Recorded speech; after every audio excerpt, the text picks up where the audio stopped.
and running. Brian here with you, Breland producing, starting you off at 80 degrees, 80 punch you in your chest degrees in downtown Baton Rouge as we broadcast live from the 180 Pros studio. We are rocking and rolling today, y'all. It's a little hodgepodge of everything today. Lane Kiffin was at Rotary yesterday. We've got audio from that. We got Haggai in for a cup of tech gumbo coming up later on this hour. Let's talk about content creation as a college major. Oh, yeah. I'll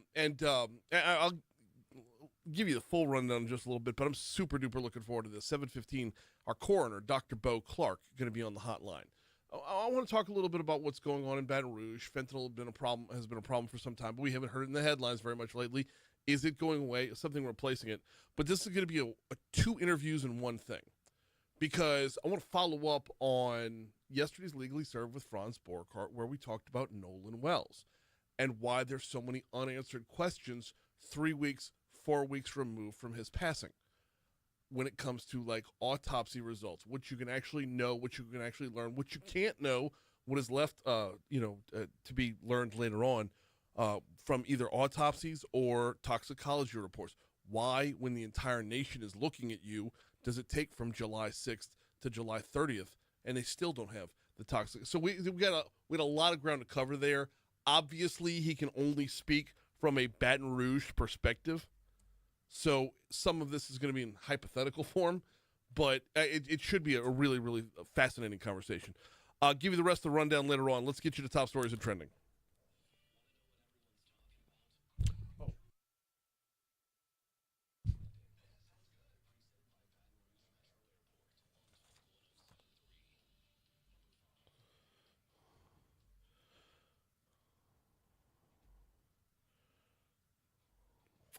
Dadgummit. Here it is. Papers are out of order this morning. My apologies. Number 5 starts us off with as of numbers released Wednesday, Louisiana has 100 recorded cases of cyclosporiasis this year.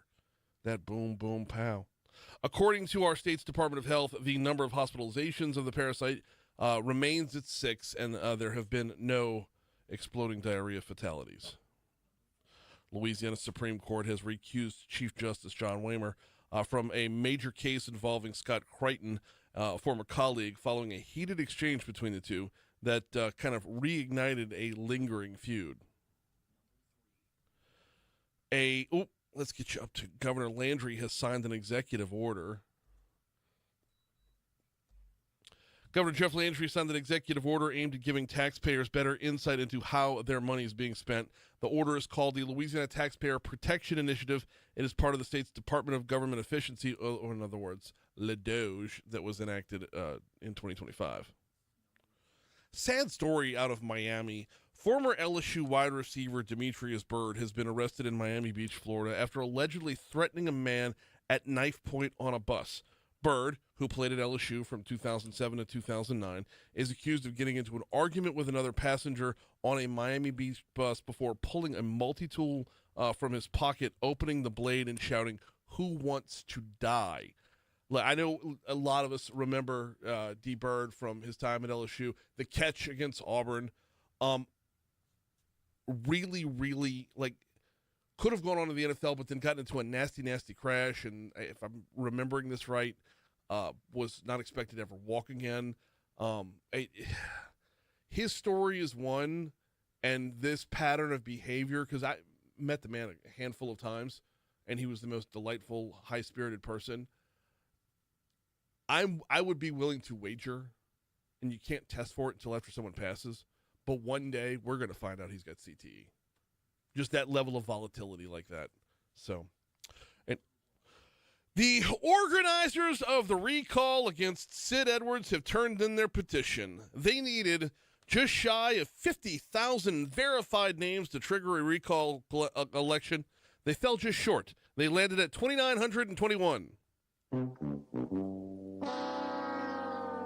Just a bit outside. Tried the corner and missed. Worth noting, those 2,921 signatures are unverified, so they might actually have fewer than 2,921. Good effort, guys.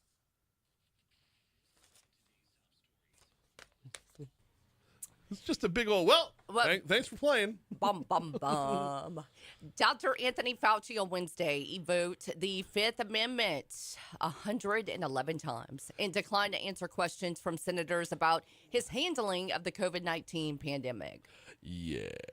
I sent you a video, Brian, but by that point, you probably have seen it all. Oh, my gosh. Dr. Fauci's face, the footage that I did see. Mm-hmm.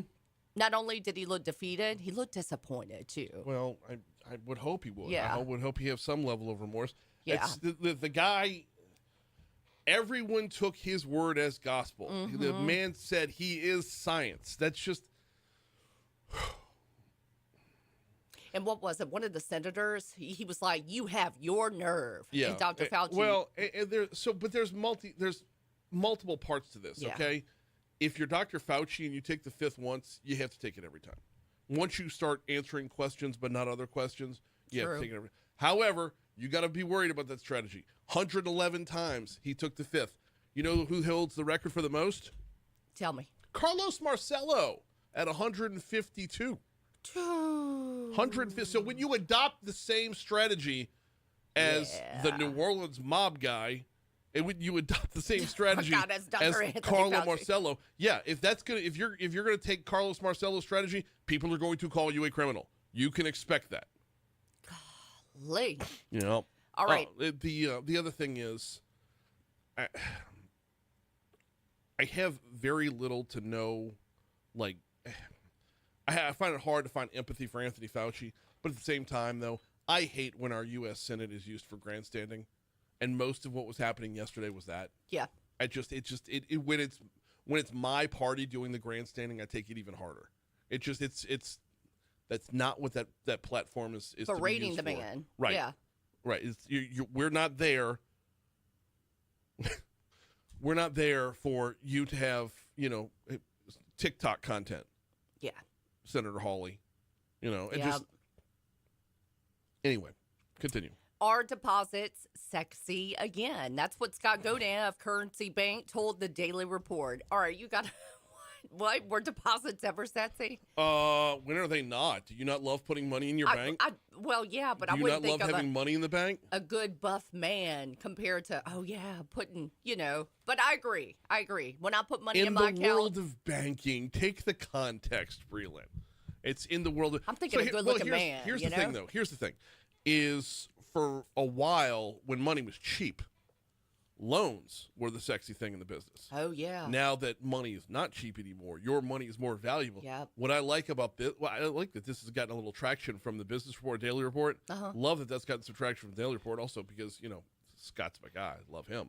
But hopefully this is what's trending, not online but in real life. Because this is a mentality of if deposits are sexy to banks, that means they value my money. And if they value my money, they're going to take care of me as a customer. Oh, yeah. Okay. You brought up a good point. All right. Evoking the shark alligator rule. And this is, this is heartbreaking. Last weekend, 22-year-old Ja'Cory High fought off a shark in Daytona Beach, Florida, while getting his pregnant fiancée to safety, as a man should. The shark was only about 4 foot long, but caused severe damage to High's leg. Ooh. Now, they don't say what kind of shark it was, but it says about 4 foot long. A 4 foot long shark could do some damage. It could do some chomping on a calf, for sure.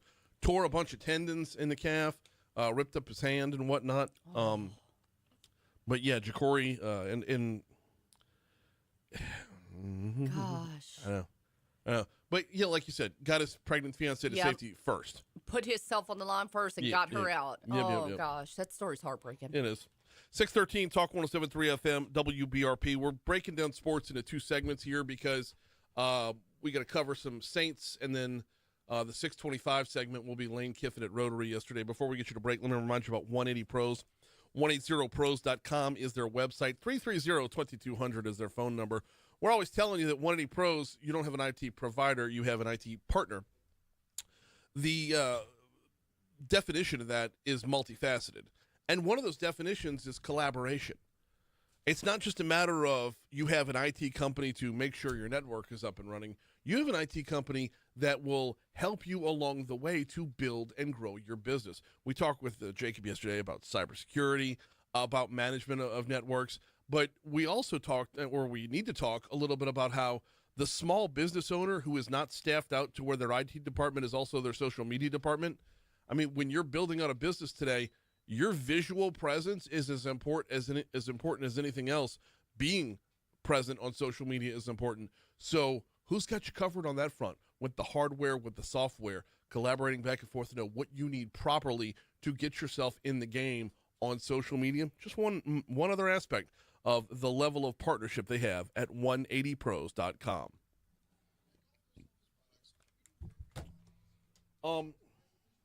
Kill the mics.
Oh, do we now?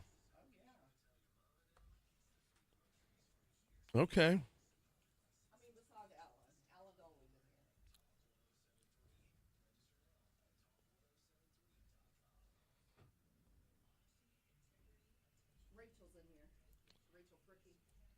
Fantastic.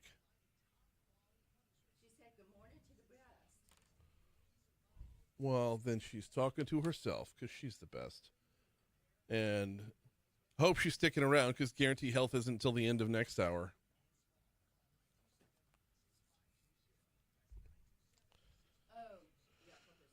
Yeah.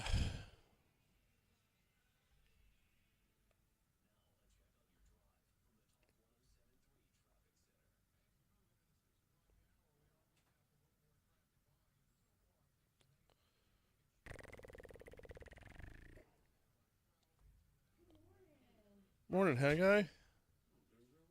I didn't see you yesterday. You made it out there for Kiffin? Yeah, I was sitting. You're looking at the stage, kind of to the left. I was the complete opposite side.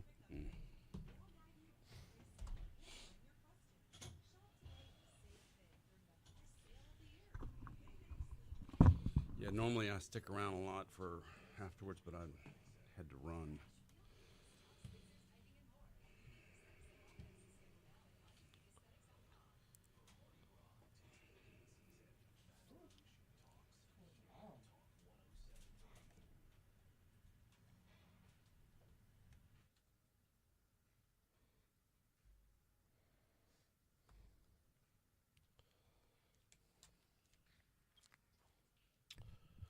.618 Talk 107.3 FM WBRP mornings with Brian Haldane off and running, as are the Saints. Practice began yesterday for the New Orleans Saints, and they have lost 2 players already.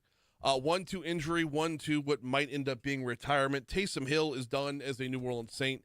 He took to Twitter and other social media outlets yesterday to post up a very heartfelt letter to the city of New Orleans and the organization of the Saints, just thanking New Orleans for the time and the embrace and just the wonderful career that he's had. He says, for the last 9 years, New Orleans has been so much more than the city where I played. It's where my family built a life, where our oldest son was born, and where we formed relationships and made memories that will stay with us forever. I've taken this offseason to think carefully about what comes next for my family and me. I still don't have a clear answer about what the future holds, but I know that returning to New Orleans is not in the cards. He wanted to get that out there before training camp began or as training camp began, so there were no lingering questions along the way. But man, I'll tell you, as a Houdat, as a lifelong Houdat, cannot appreciate Taysom Hill enough for his efforts in New Orleans. Meanwhile, it looks like Brian Brzee might be out for the season, knee injury on day one. If you want more on that, visit louisianasports.net, louisianasports.net. Mainly Ross Jackson, but the whole crew over there covering Saints all season long, louisianasports.net.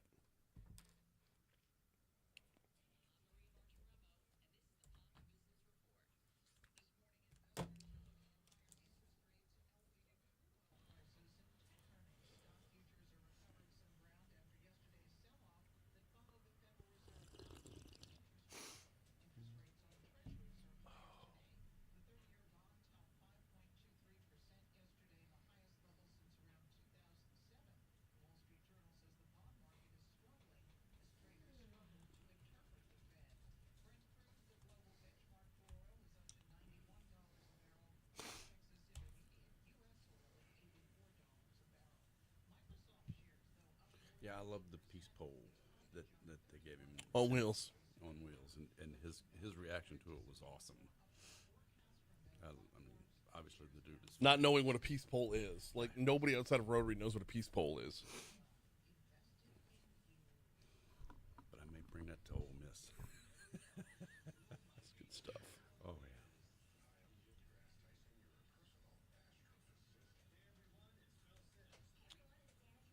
yeah. Good morning, Christy. Welcome in, Boo.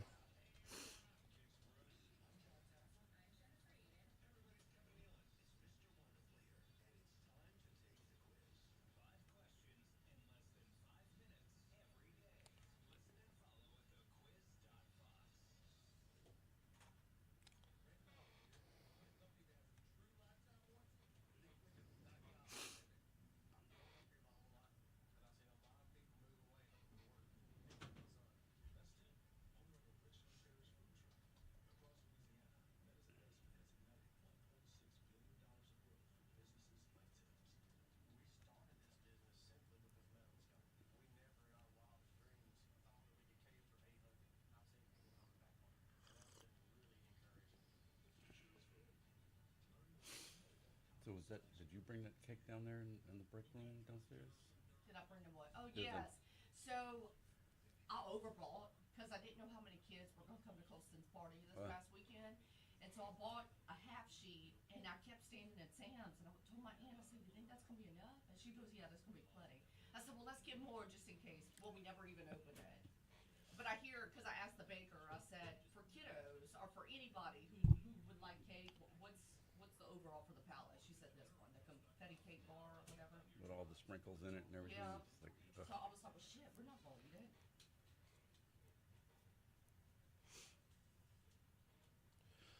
All right, let's get you back to the traffic center real quick. Sorry, I'm delinquent on this. Let me get caught up. I was tending to some other business this morning. Oh, wow, we're looking good. Okay. I really was expecting a little bit more by this point. Your drive on I-12 westbound in from Livingston Parish, we're golden. No congestion, no delays. Getting in from Denham Springs is smooth sailing, as is from Ascension Parish. Normally takes a pretty big accident to slow things down on 10 westbound, but both 12 west and 10 west are looking good. 10 east is looking good coming back across the river, and 110 is golden in both directions. Surface streets, there's only one thing to look out for, and it's not even an accident. There's being reported of congestion. Groom at Texas Avenue. That's not part of my commute, but if it's part of yours, be on the lookout for it. That's your look at traffic from the Talk 107.3 Traffic Center.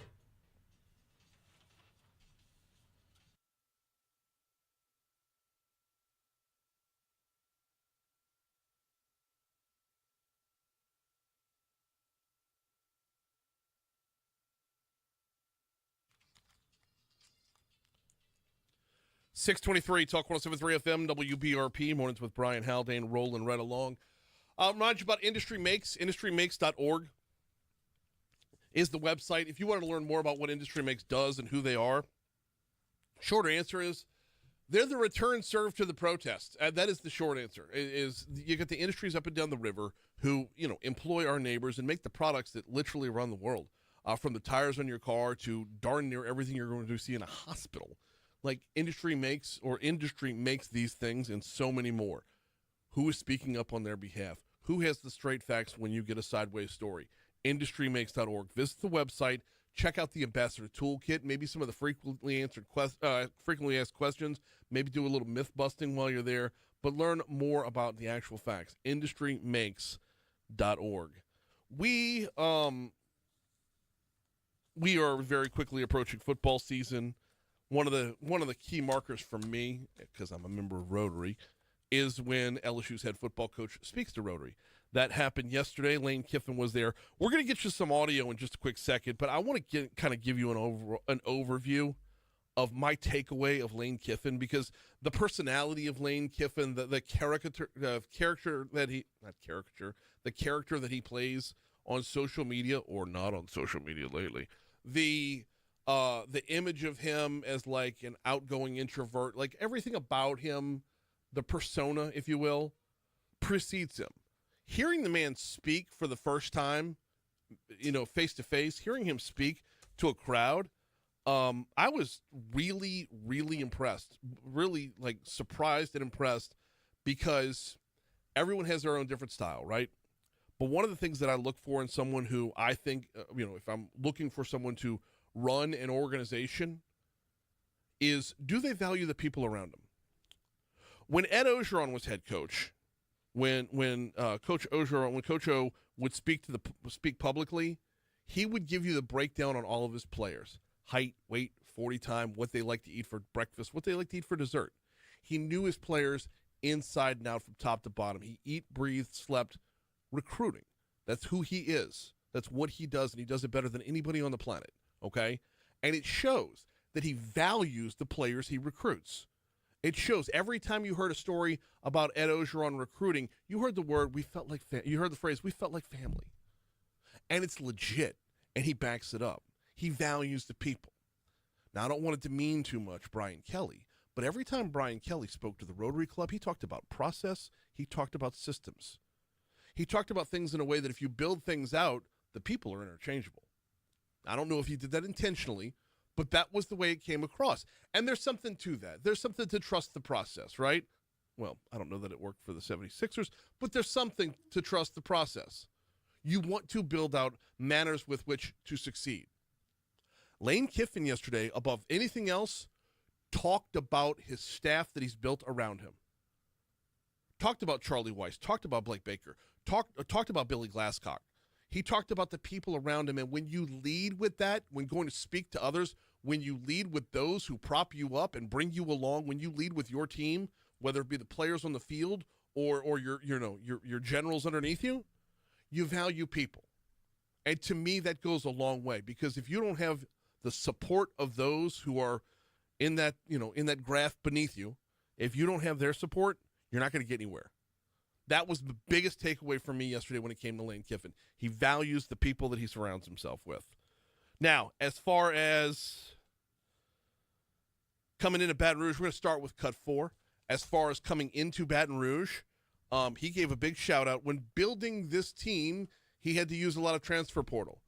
And one of the things that he told Rotary yesterday was that the people of Baton Rouge, they showed up and showed out to sell the city every time a recruit was in town.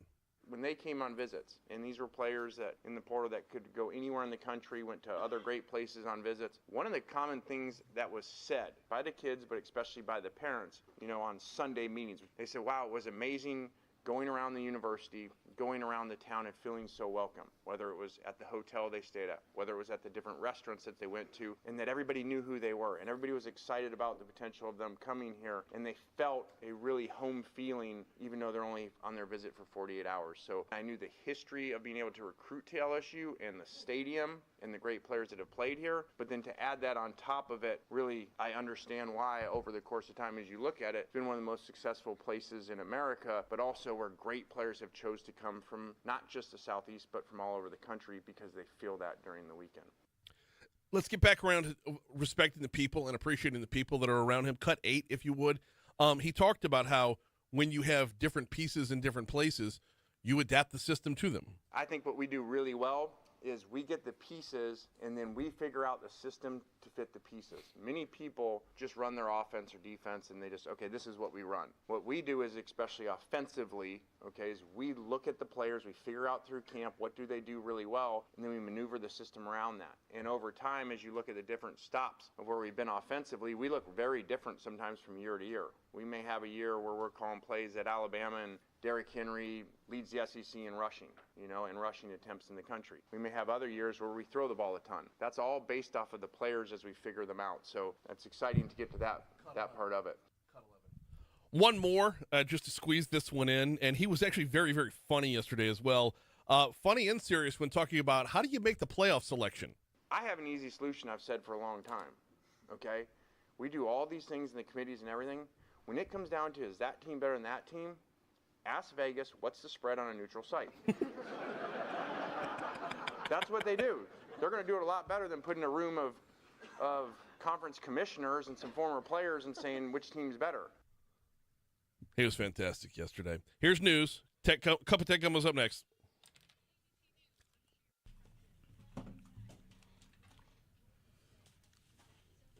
Yeah, he was great. I was floored with how impressed I was so impressed with him. I wasn't ready to be that impressed. Like, I was ready to walk away saying, It was amazing how much he said without ever saying any great specific details. Oh no, he didn't reveal anything for the season. It's just. But he gave you so much information that you walked away with. Mm-hmm. That's what I took away. That he was not afraid to talk, and and he went into a whole lot of passionate things to him. Yeah. But didn't once say anything as to who was starting or who was. And because it's not important right now, because he probably doesn't know it specifically who's going to start everything. He's got good ideas, but he's got to get the guys in pads and let's see what's really going on. But I did enjoy the you coach the players you have. You don't force your players to do what I like to do kind of mentality. The old Don Shula thing. Yeah. But the way Brian Kelly always approached it made it sound like people are interchangeable. Right. And that was all from day one. That was always a problem with me. And I felt like for the first 3 years I was on an island where I was the only guy, and I felt guilty talking negatively about him. I'd make jokes about, oh yes, we're going to win championships through proper journaling. Like, okay, well, 4 years later, 5 years later, how's that worked out for us? Because it didn't.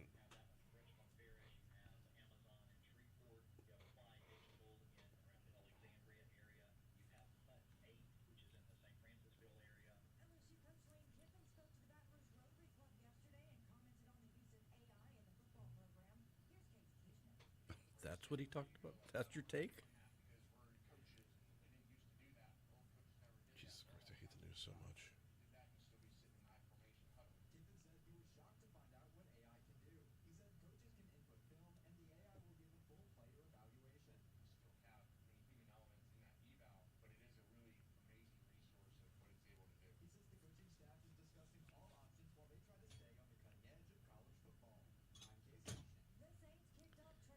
That was your takeaway. That's your soundbite you're going to use from that.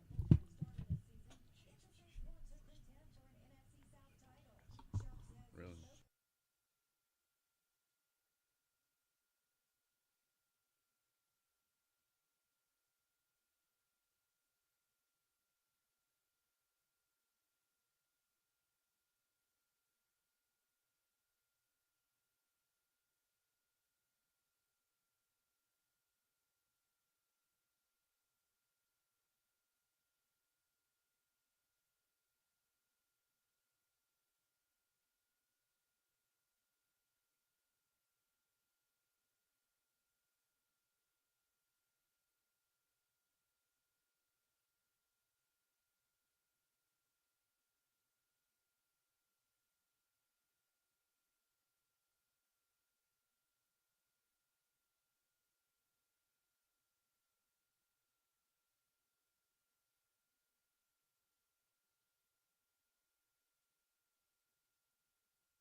with that. But I mean, like in my own family, we keep a dog in the house, so I'm not the low man on the totem pole.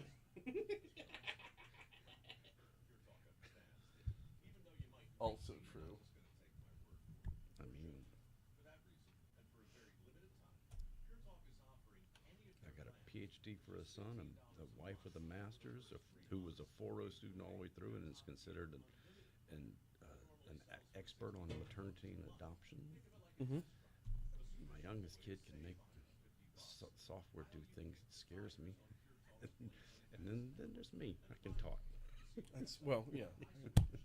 Really good at fantasy football and a 5-out offense. That's. I got a great baseline jump shot. Yeah, I can. You know, that's that. And I don't. You know, nobody from the NBA tried to sign me because of that. Everywhere you look, things are getting more expensive. But at Consumer Cellular, we're lowering the price for those 50 and up. Now you can get unlimited Part of $35 a line.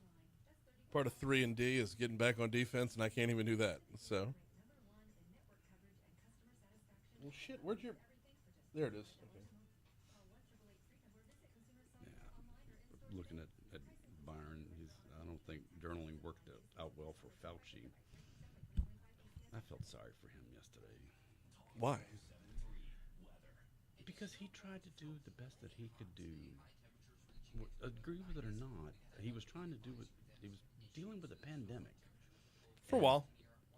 For a while, then he realized his fame was based off of that pandemic, and then the megalomania took over. If he went more than a month without making the rounds on the Sunday shows, a new variant came out. And I'm not saying that new variants didn't come out. I'm saying that, shit, we didn't have to worry about it as a populace, any different than we were worrying the day before, became the most important thing on the planet. It, But it was more about these senators are running for re-election right now, all of them. and they. Well, want- I talked about that. I Yeah, know, yeah, it's just that's the part that I heard you driving in. That's the part that drives me crazy when same. they're not Same. going. But I'm looking at these as two separate issues. I have no empathy for him. I mean, being him, the megalomania. I'm fine with it being him. The megalomania. Let's dive in. Yeah. 637 Talk 107.3 FM WBRP mornings with Brian Haldane rolling right along. Think about your mission in life. What is your number one goal? Well, since 1897, it's been the number one goal of Landmark Bank to be a community bank. And you know what? In 2026, they still are. Amazing. Visit landmarkbankla.com. Hit the About Us tab. Find the locations and hours. If there's a Landmark Bank in your community, you need to give them a look for your personal banking, for your business banking. You have a banker when you have Landmark Bank. You have a member of your community, the same way you're a member of your community. Visit landmarkbankla.com. When it comes to what they're capable of as a bank, there's no limit. The sky's the limit. The internet's changed everything on that front. And their fintech is right up there with everybody else's. Meanwhile, personal service is a premium. Landmarkbankla.com. It's time for a cup of tech gumbo.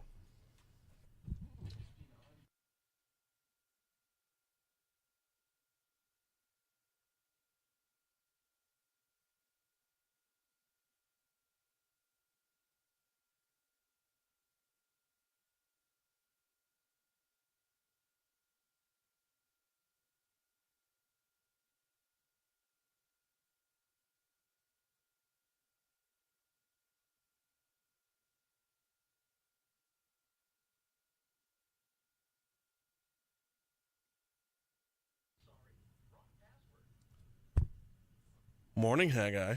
Good morning, Brian. How are you, sir? I'm great. You were at the Rotary yesterday. Loved it. On a scale of 1 to 10, how impressed were you with Lane Kiffin? Oh, I was way beyond a 10. Really? Oh, I loved it. He didn't talk about starters and second string. He didn't talk about strategy. He didn't talk about, what we're going to expect to see once they hit the field. So, for those of you who don't know, the LSU football coaches has talked to the Rotary Club of Baton Rouge dating back to the late 1960s. Oh, yeah. And But only one brought Snoop Dogg with him. this is true. Gordy brought Oh, okay. I thought Gordy, Les brought him. Okay. No, Gordy brought Snoop in to surprise Les. I've heard every coach since 2000. That's when I joined Rotary. Mm-hmm. And some I've enjoyed more than others. Mm-hmm. I really, really enjoyed listening to Lane Kiffin talk eloquently, and he gave a 30-minute presentation, said tremendous amount without ever saying a specific thing about anything. I know. That part amazed me too. It was beautiful. I mean, he was so good, because we've had coaches in the past, Les Miles rambling on about his vacation in Pennsylvania and Ohio, and which is awesome because it's folksy. It's Les. Yes, we all understand who Les was. Like we'd already been through years of him up there, right. And so, yeah, that was fine. But having this Lane first time out was such a breath of fresh air compared to the last several years, and I just really, really enjoyed it. So my first year in Rotary was your year as president, which meant the COVID year. Yes. Which meant Coach Ogeron was in the Zoom room. Yes. And we had the coach via Zoom or whatever platform it was. Oh, StreamYard. StreamYard. Okay. I know. It was on Facebook Live. Zoom and is a YouTube. verb like Coke or Kleenex. It was a right? virtual interview. I didn't get to be at the podium in front of the Tiger Stadium. But the first time he was rattling off names of all the players, and I'm like, Panamsky's holding cue cards on the other side. He's got to be. And then the next year, once it was back back in person and whatnot, when he's doing it at the podium, I'm like, no, this is genuinely who he is. Yeah. And that turned out to be his last year, but nonetheless, you got the feel that he's a people person, a relationship person. And when we talk about proper fit and whatnot, that is a big part of who we are. Oh, yeah. So I was very impressed. And it wasn't so much about what he said, but the tone of what he felt was important. Yeah. So we've got a lot of ground to cover on Cup of Tech Gumbo this morning. I want to start off at a different university. I want to start off with the Sun Devils of Arizona State University. They are creating a new undergraduate degree, a Bachelor's of Arts in Content Creation. That's right. So mom, dad out there, when your kid comes in and says, hey, I'm going to be a YouTuber for my career. Mm-hmm. Okay, well, when you're sitting there, well, get a college degree first. Okay, well, now they can go get a college degree in content creation. Mm-hmm. It's in the School of Journalism. Mm-hmm. And, it's going to teach students how to do storytelling. Yep. How to create content, how to set up a podcast studio, the equipment you're going to need, how you're going to do video, the proper way to do video, the different tools that you're going to need. This is a tremendous thing. Social media is not going away. It's changing a lot, but you're still going to need content creators. Mm-hmm. And this is a great idea that I think you're going to see at a lot more universities before very long, because you don't just have to go be a YouTuber after this. You can get into PR, you can get into marketing, you can get into a lot of different avenues that are regular paying jobs, not just an influencer, if you will. All right, so when I first saw the headline, my initial reaction was to be the grumpy old man and crap all over it. And then as I read the story, I got more and more warm to it. And coming up the other end, I actually love this story. I love the concept. I love the idea for a couple of different reasons. Let's start with this one. How about, when was the last time a four-year university adapted to the world rather than expecting the world to adapt to them? That doesn't happen very often. No. So that's part of it. Love that. You now have a new degree for a new world, right? Number two, I hate the word influencer so much. We're influenced by so many different things in life. A 30-second reel is not going to change my mind on much of anything. Commercials can change my mind. But as far as an influencer is concerned, I need to know who you are and what credentials you have in the field that you have for me to buy your product. I will drink Gatorade because Michael Jordan does. Because that's a guy who sweats on TV. He probably knows a thing or two about that. I'll wear the shoes that he sells because he knows a thing or two about putting a pounding on shoes as well. But I don't. So he's an influencer, right? I'm dialing back to the '90s. Shut up. I get it. But he's an influencer on that front because he endorses products that he knows a few things about. The term influencer it's so overused, it's so overhyped. That's why I like the fact that they use the term content creation, Yes. because it's about content. Yes. When you provide really good content, people want to listen.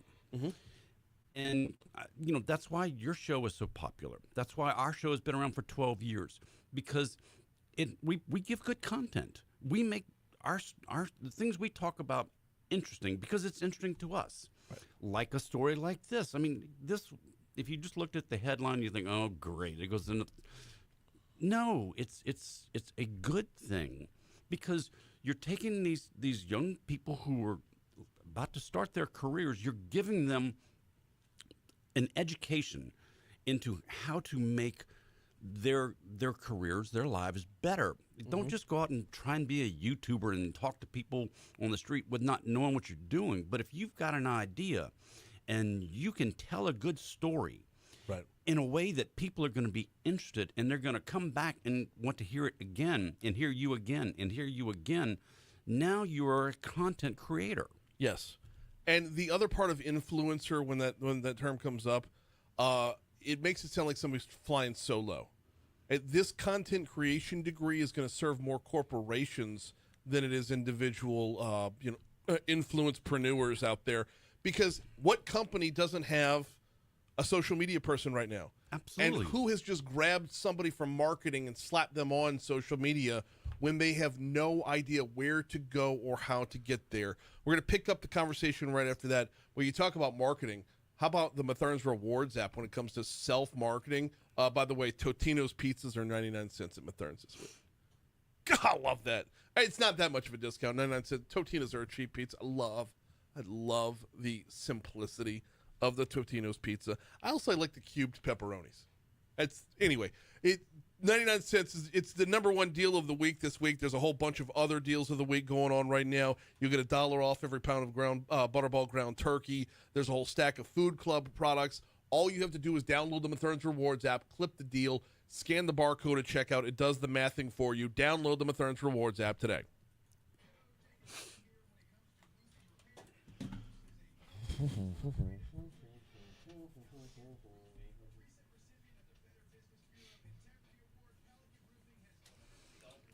I fell behind this week on live reads, so I'm seriously playing catch up today and tomorrow, because after the end of the month, we get a charge back. So that's fine.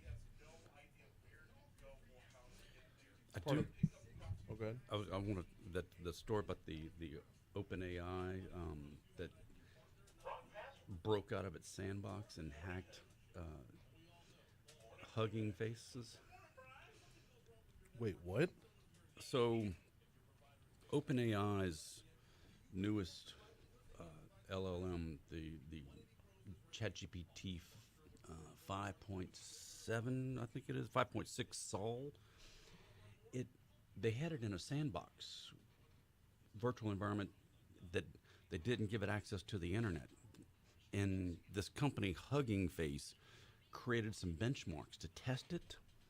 So instead of this ChatGPT 5.6 Sol trying to figure out the problems, it figured out a way to get to the internet, find Hugging Face, broke into the Hugging Face network, hacked through it, and then went to their servers and found the answers.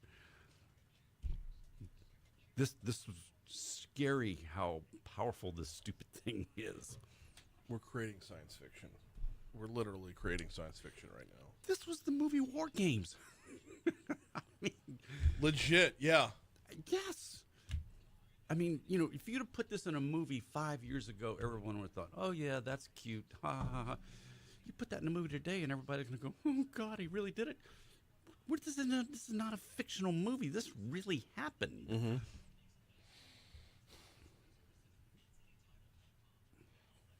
Yeah, we spent 20 minutes. We did the whole second segment just on this story. Okay. But get your live reads in. Don't worry about me. I'm going to squeeze in one more. were that far behind. I missed 2 yesterday while trying to make up from Tuesday. Oh, Lord. I know. Nope, sorry. Missed 4 yesterday. You'll get there. Oops. Don't worry about me. Oh wait, no, hang on. Well, whatever. 2 of those. Hang on, I was right the first time. 2 of those 4. The 4 were the other 2 from Tuesday. Okay. So it was 2 from yesterday, 2 from Tuesday. And then you had Monroe yesterday, but not today. I saw it on Really? City of Monroe. Yeah, that's why I didn't. Monroe wasn't on there. It was yesterday, not today. I'm. Oh, there we go. I'll promo it anyway though. That's. Going up to Monroe next week. I know. It should be awesome. I'm off. We're not doing this. Correct. The Or do you want to push it to Friday? Hang on. I'm off on Friday.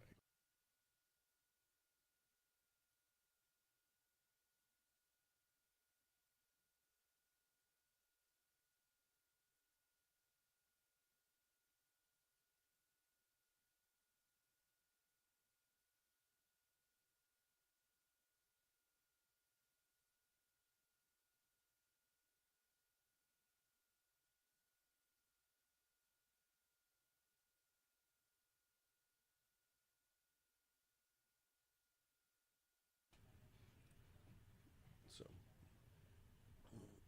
Not necessarily Drew. It's well. Oh, no. It is Drew. oh no, Drew.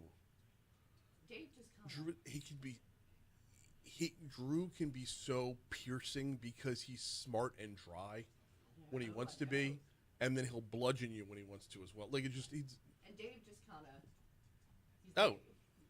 Yeah, Dave has got like creativity for miles, and just so is we're. I'm like, what is I'm not that going to freaking- listen. I'm not going to listen. By the way, I normally don't listen when someone's filling in for me. You gotta listen, Brian. I'll be driving back. Well, hopefully I'll still be sleeping, because after this, but August is going to murder me. After this, like on the 6th, I'm doing my show, and then if I'm not mistaken, I'm going out to Meta after that. For Oh, really? Yeah, To do for a a tour big of the tour. bill? Yeah. Nice. By the way, kill the mics again.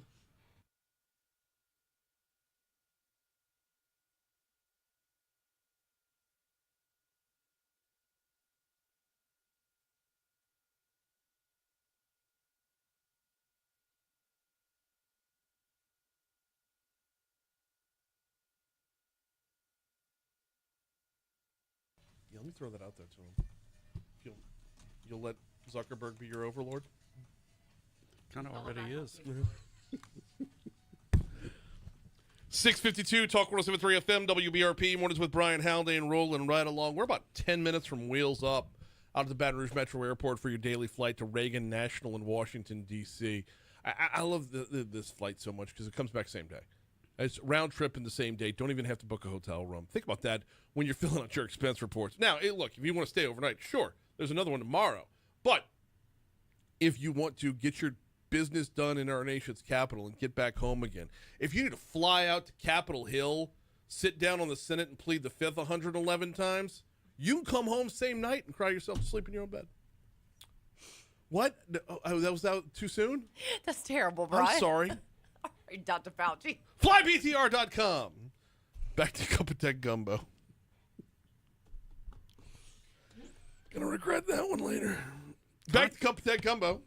That's content, though. Well, yeah. Good content. Sure. Humor.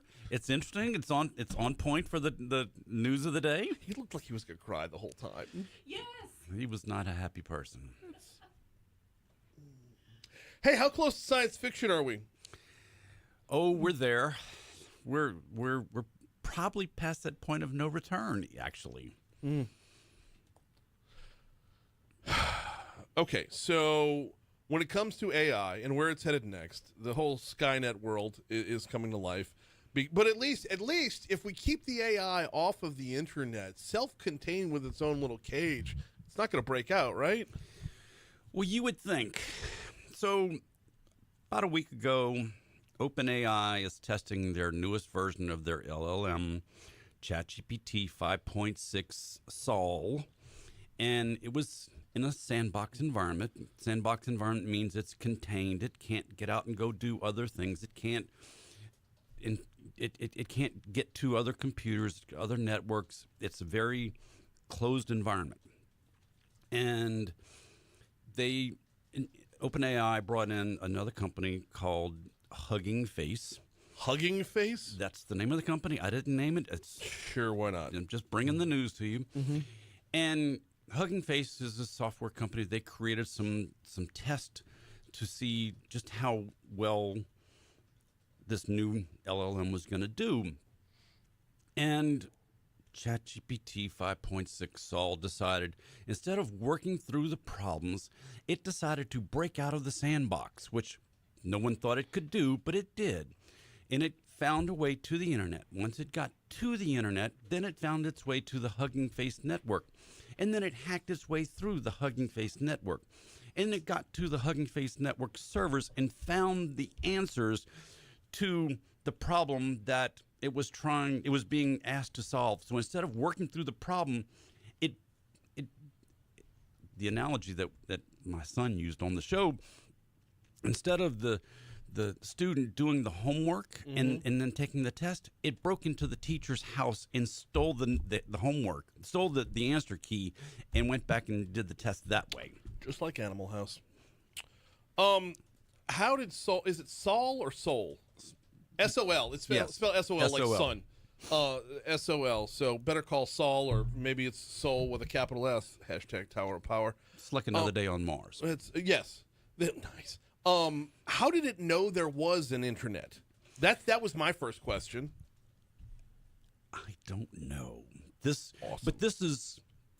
Those are the answers you're looking for right there. It's and I don't think the people at OpenAI know either. Right.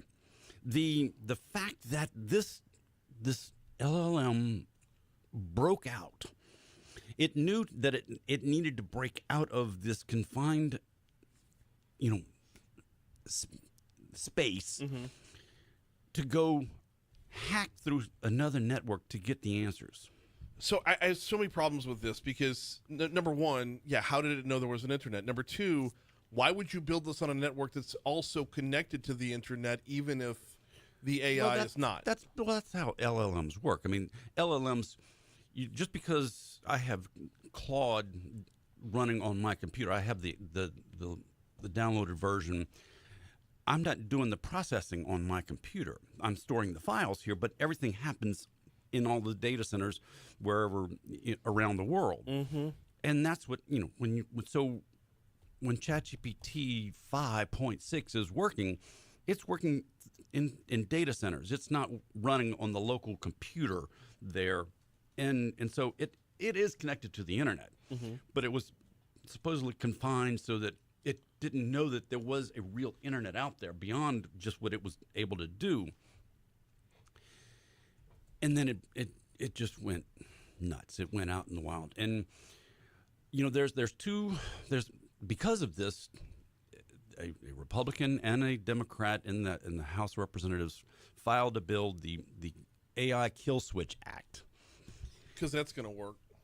Because they don't understand how things work. I get that. I mean, it's just like saying, "Oh, we're going to put a kill switch on the internet," because there is no such thing. Right. It's not just not understanding it. It's not having the humility to admit you don't understand it.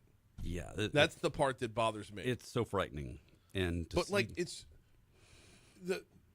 guess I want to go back to what is the definition of a sandbox?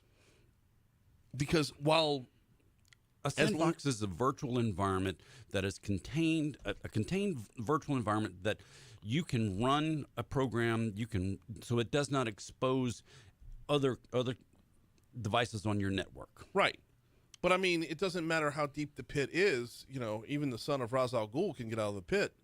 Dark Knight Rises reference. Like you could think you're disconnected, but you're going to, as long as you allow the possibility for there to be a connection. And we read multiple articles about this and tried to find out as much information as we could. Even OpenAI released a statement, saying, "Hey, look, we screwed up." Yeah. And they we're admitting that, part of the investigation, we were implementing strict controls on the infrastructure, and yet it outsmarted us. We're living science fiction right now. Catch your full serving of Tech Gumbo Saturdays and Sundays right here on Talk 107.3 FM, and of course anywhere you get your podcasts on demand. Haggai Davis said it's that. Well, we're off next week because I'm on the road. So, but Tech Gumbo, cup of Tech Gumbo, roughly this time every Thursday. We'll hour two's next. WPRP Baker, Baton Rouge. WTGE HD2, Baton Rouge. Gonna regret that one later. Damn. That did garner a few responses. Good content. Humor. It's interesting. It's on point for the news of the day. He cried the whole time. He was not a happy person. Hey, how close is that? Hey, how close is that? The parent company plugging case? Oh, we're there.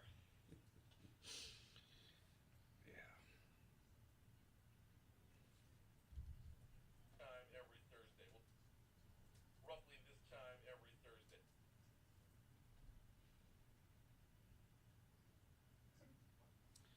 Yeah, this thing it's scary beyond belief that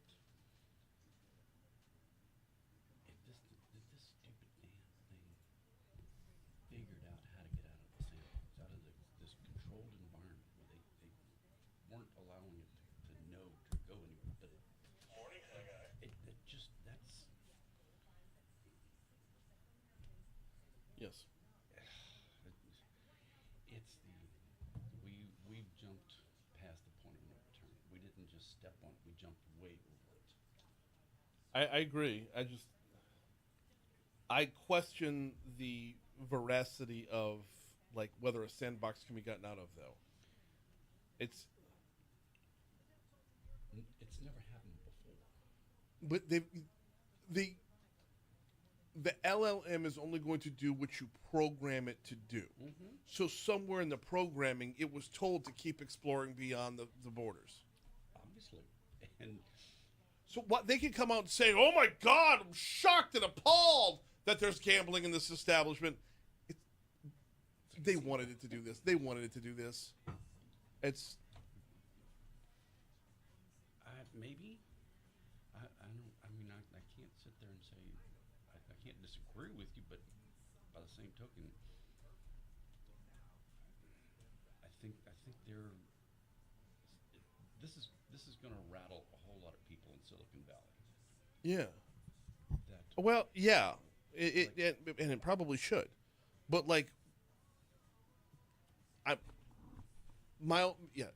I don't believe that they're not proud of their creation. oh Now and if I could go with another sci-fi reference, they've created a Demogorgon that's going to eat Barb. Like Barb's going to die in the Upside Down because of this thing. Stranger Things. never saw it. You see Stranger Things. First two seasons are good. After that, it's like, yeah, I saw this shit already. So.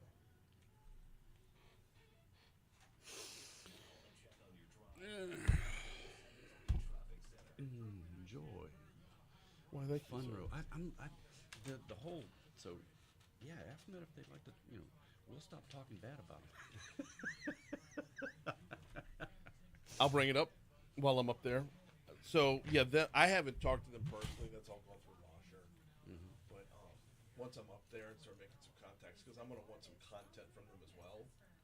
And with the understanding that like I'm not the gotcha guy, but a lot of people have a lot of questions that there aren't answers to yet, or at least answers that they're not regularly seeing. Yeah, we'll even stop talking bad about those pervert glasses from Right. Meta. I will.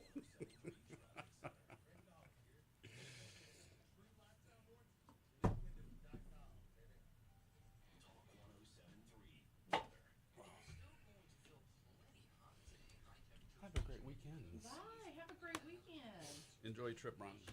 I'll see Will do. Thank you. Yeah, 2 weeks. Yep.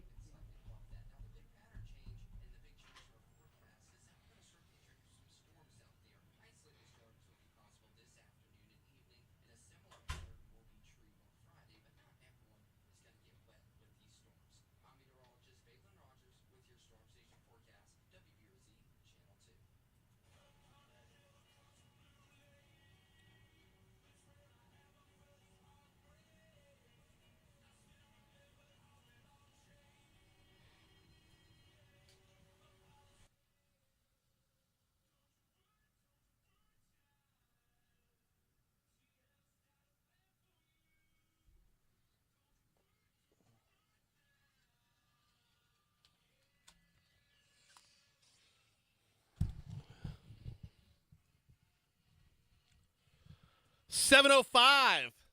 Talk 107.3 FM, WBRP. Mornings with Brian Haldane, rolling right along. Hour 2 coming your way right now. Brian here with you. Bree Lynn producing. Starting off your 7 o'clock hour at 80 degrees in downtown Baton Rouge as we broadcast live from the 180 Pros studio. 180 Pros, not your IT provider, your IT partner. Got a busy hour this hour. Our coroner, Dr. Beau Clark, is going to be on the hotline in our next segment. Also this hour, we got Crimestoppers coming your way. I believe we check in with the folks from iCare today. I'm about 90% sure of that. We'll find out later on. Right now, though, we start the show off with top stories and trending.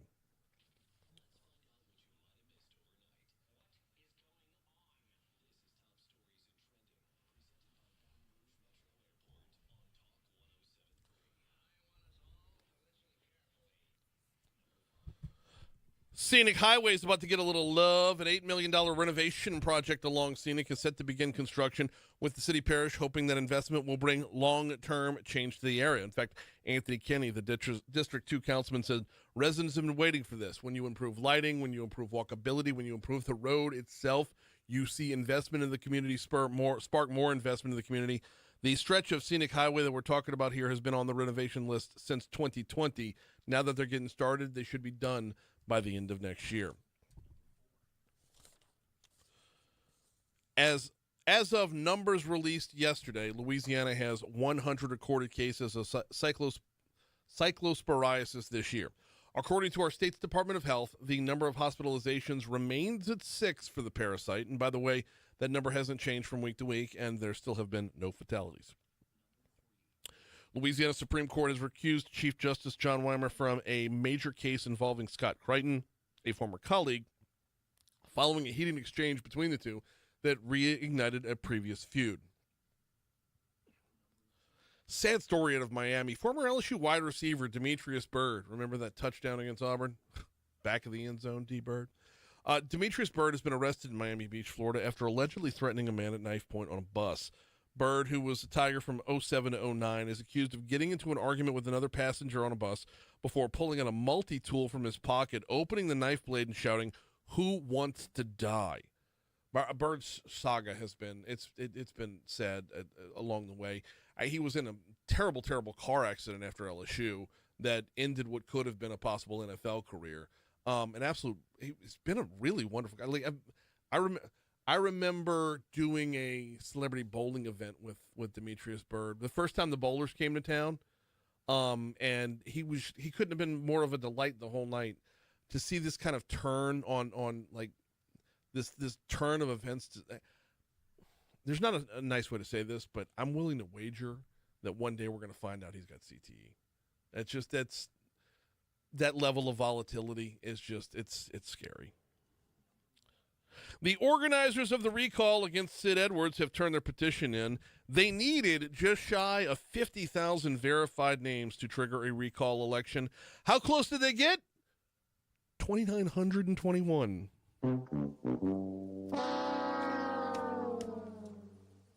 I mean, you only missed by 47,100. That's, by the way, those 2,921 names are unverified, so we have no idea if Porky Pig and Mickey Mouse signed the petition.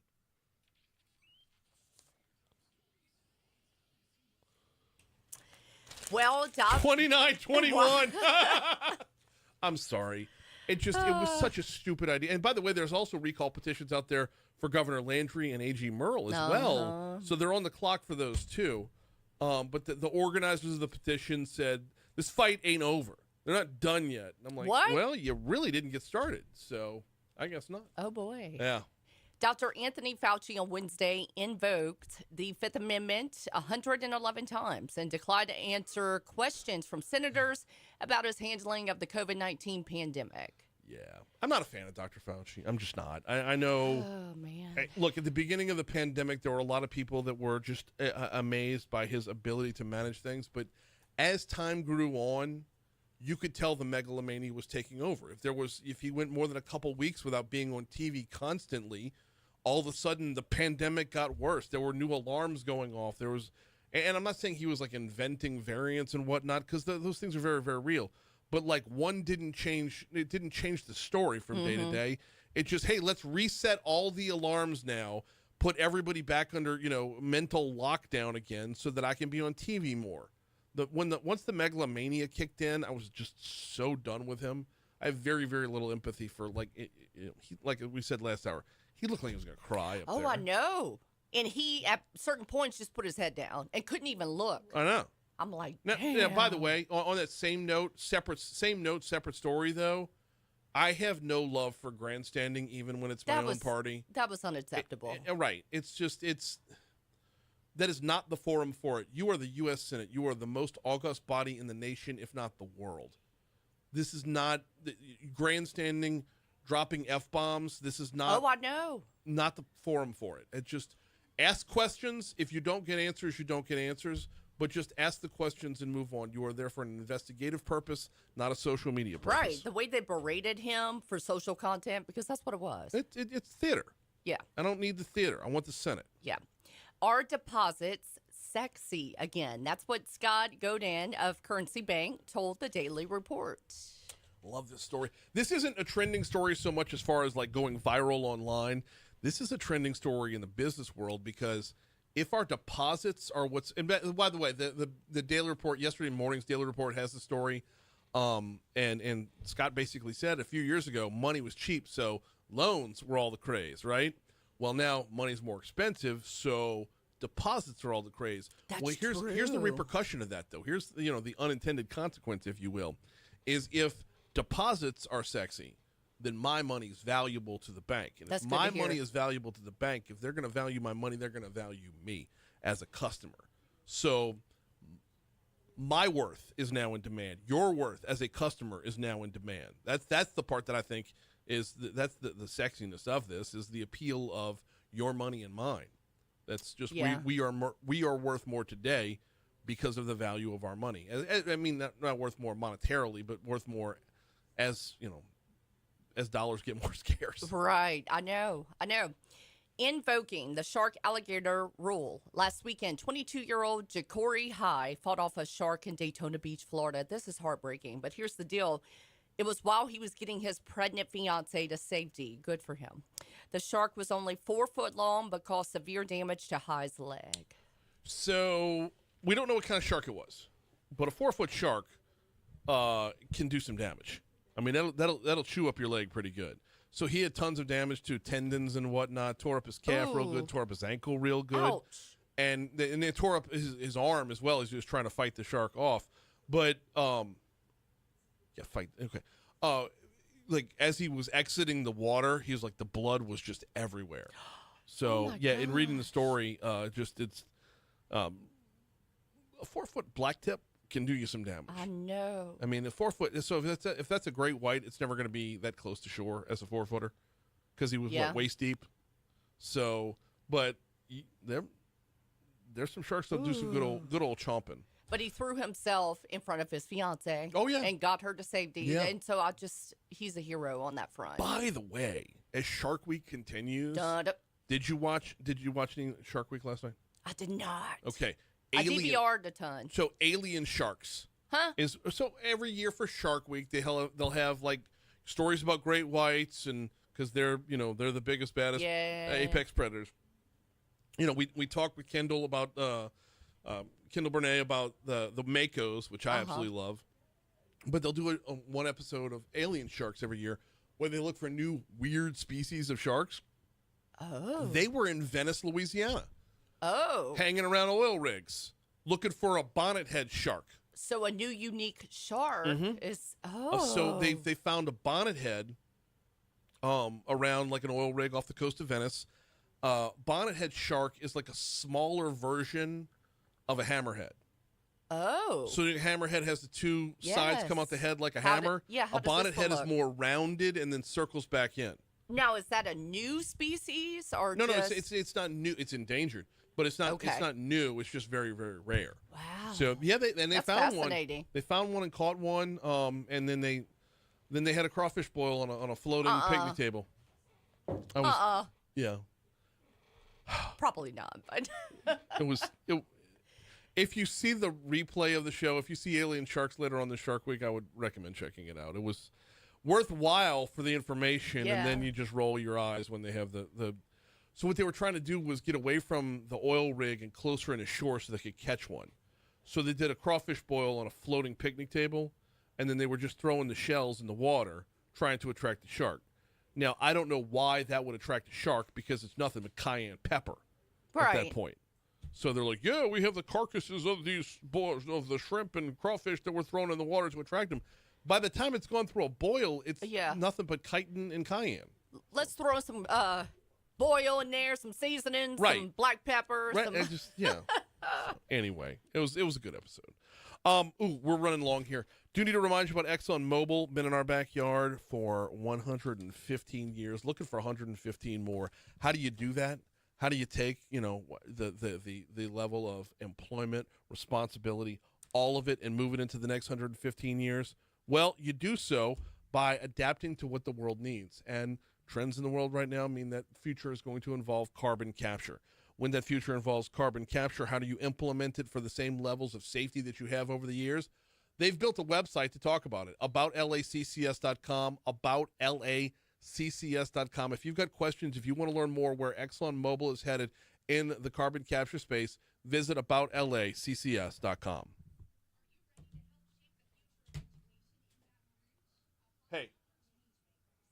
Hey, you there? Bree.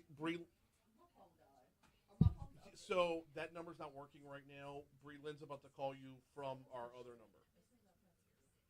Okay, we'll do. Thanks. Dr. Clark was trying to call the hotline. Okay.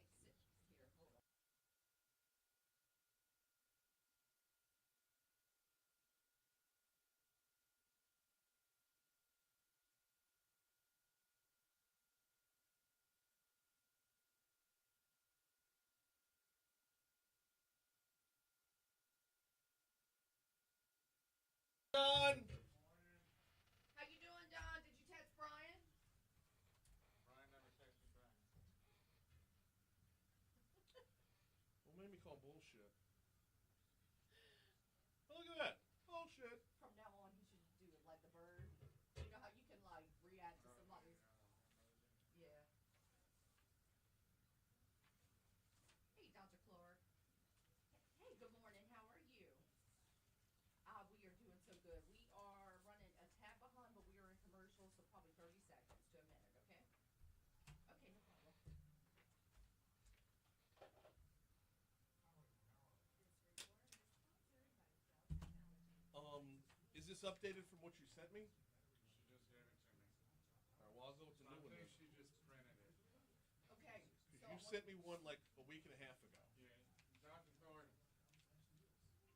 So, Don, Sorry to interrupt. That's the same one that you emailed me, correct? It's the same one. See. I had it. Dr. Thornton had Joseph this morning. I had it. I was good to go. Don, I want to get with you about the behind bars because I'm on the boosters at Basis Matera, and they want to bring them to Basis Matera. I'm going to get with you.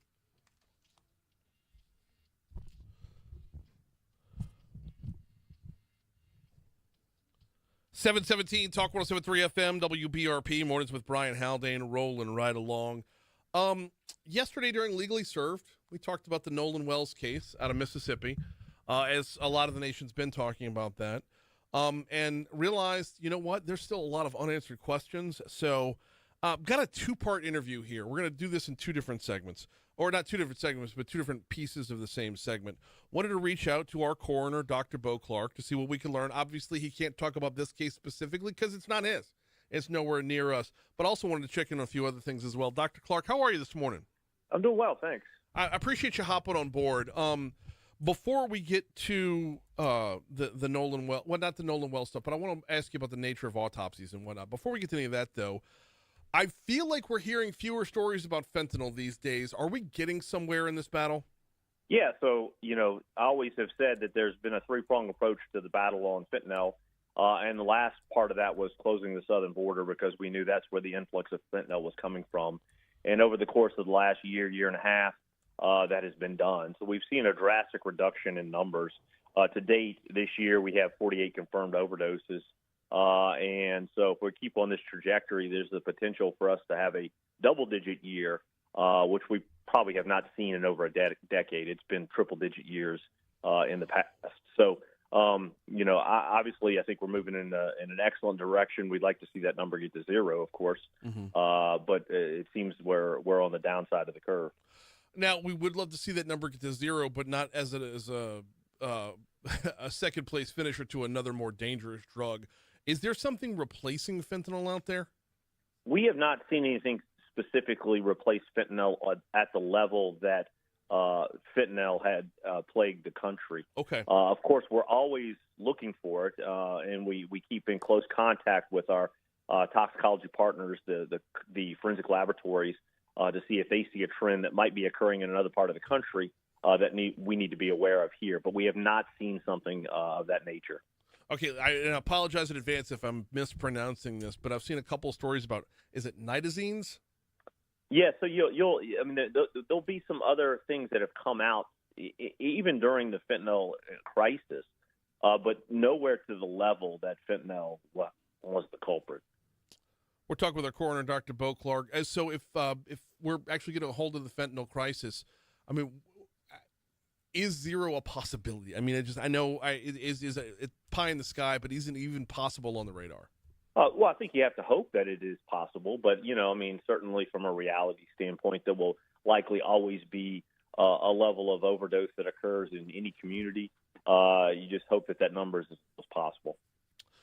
We got our coroner, Dr. Beau Clark, on with us. All right, so I know that you're not going to be able to answer questions directly about Nolan Wells, but there's no way I don't have you as a resource and not call on you as a resource to talk about this case, because the rest of the nation's talking about this case as well. So let's walk through a couple of the basic premises that we're all dealing with as consumers of news.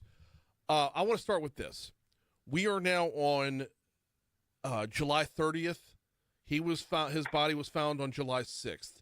Walk me through the process of an autopsy. How long does it take, and how long does it take to be able to report results?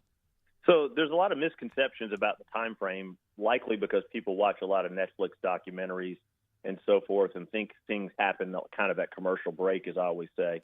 Obviously, that's not realistic in the case. But an autopsy is a medical procedure, and it's got varying parts. So, for example, once we receive the decedent, the body, at our facility, the autopsy, when it begins, we do an overall examination externally of the body, documenting things that are normal, documenting things that are abnormal. This is very tedious. We take photographic evidence.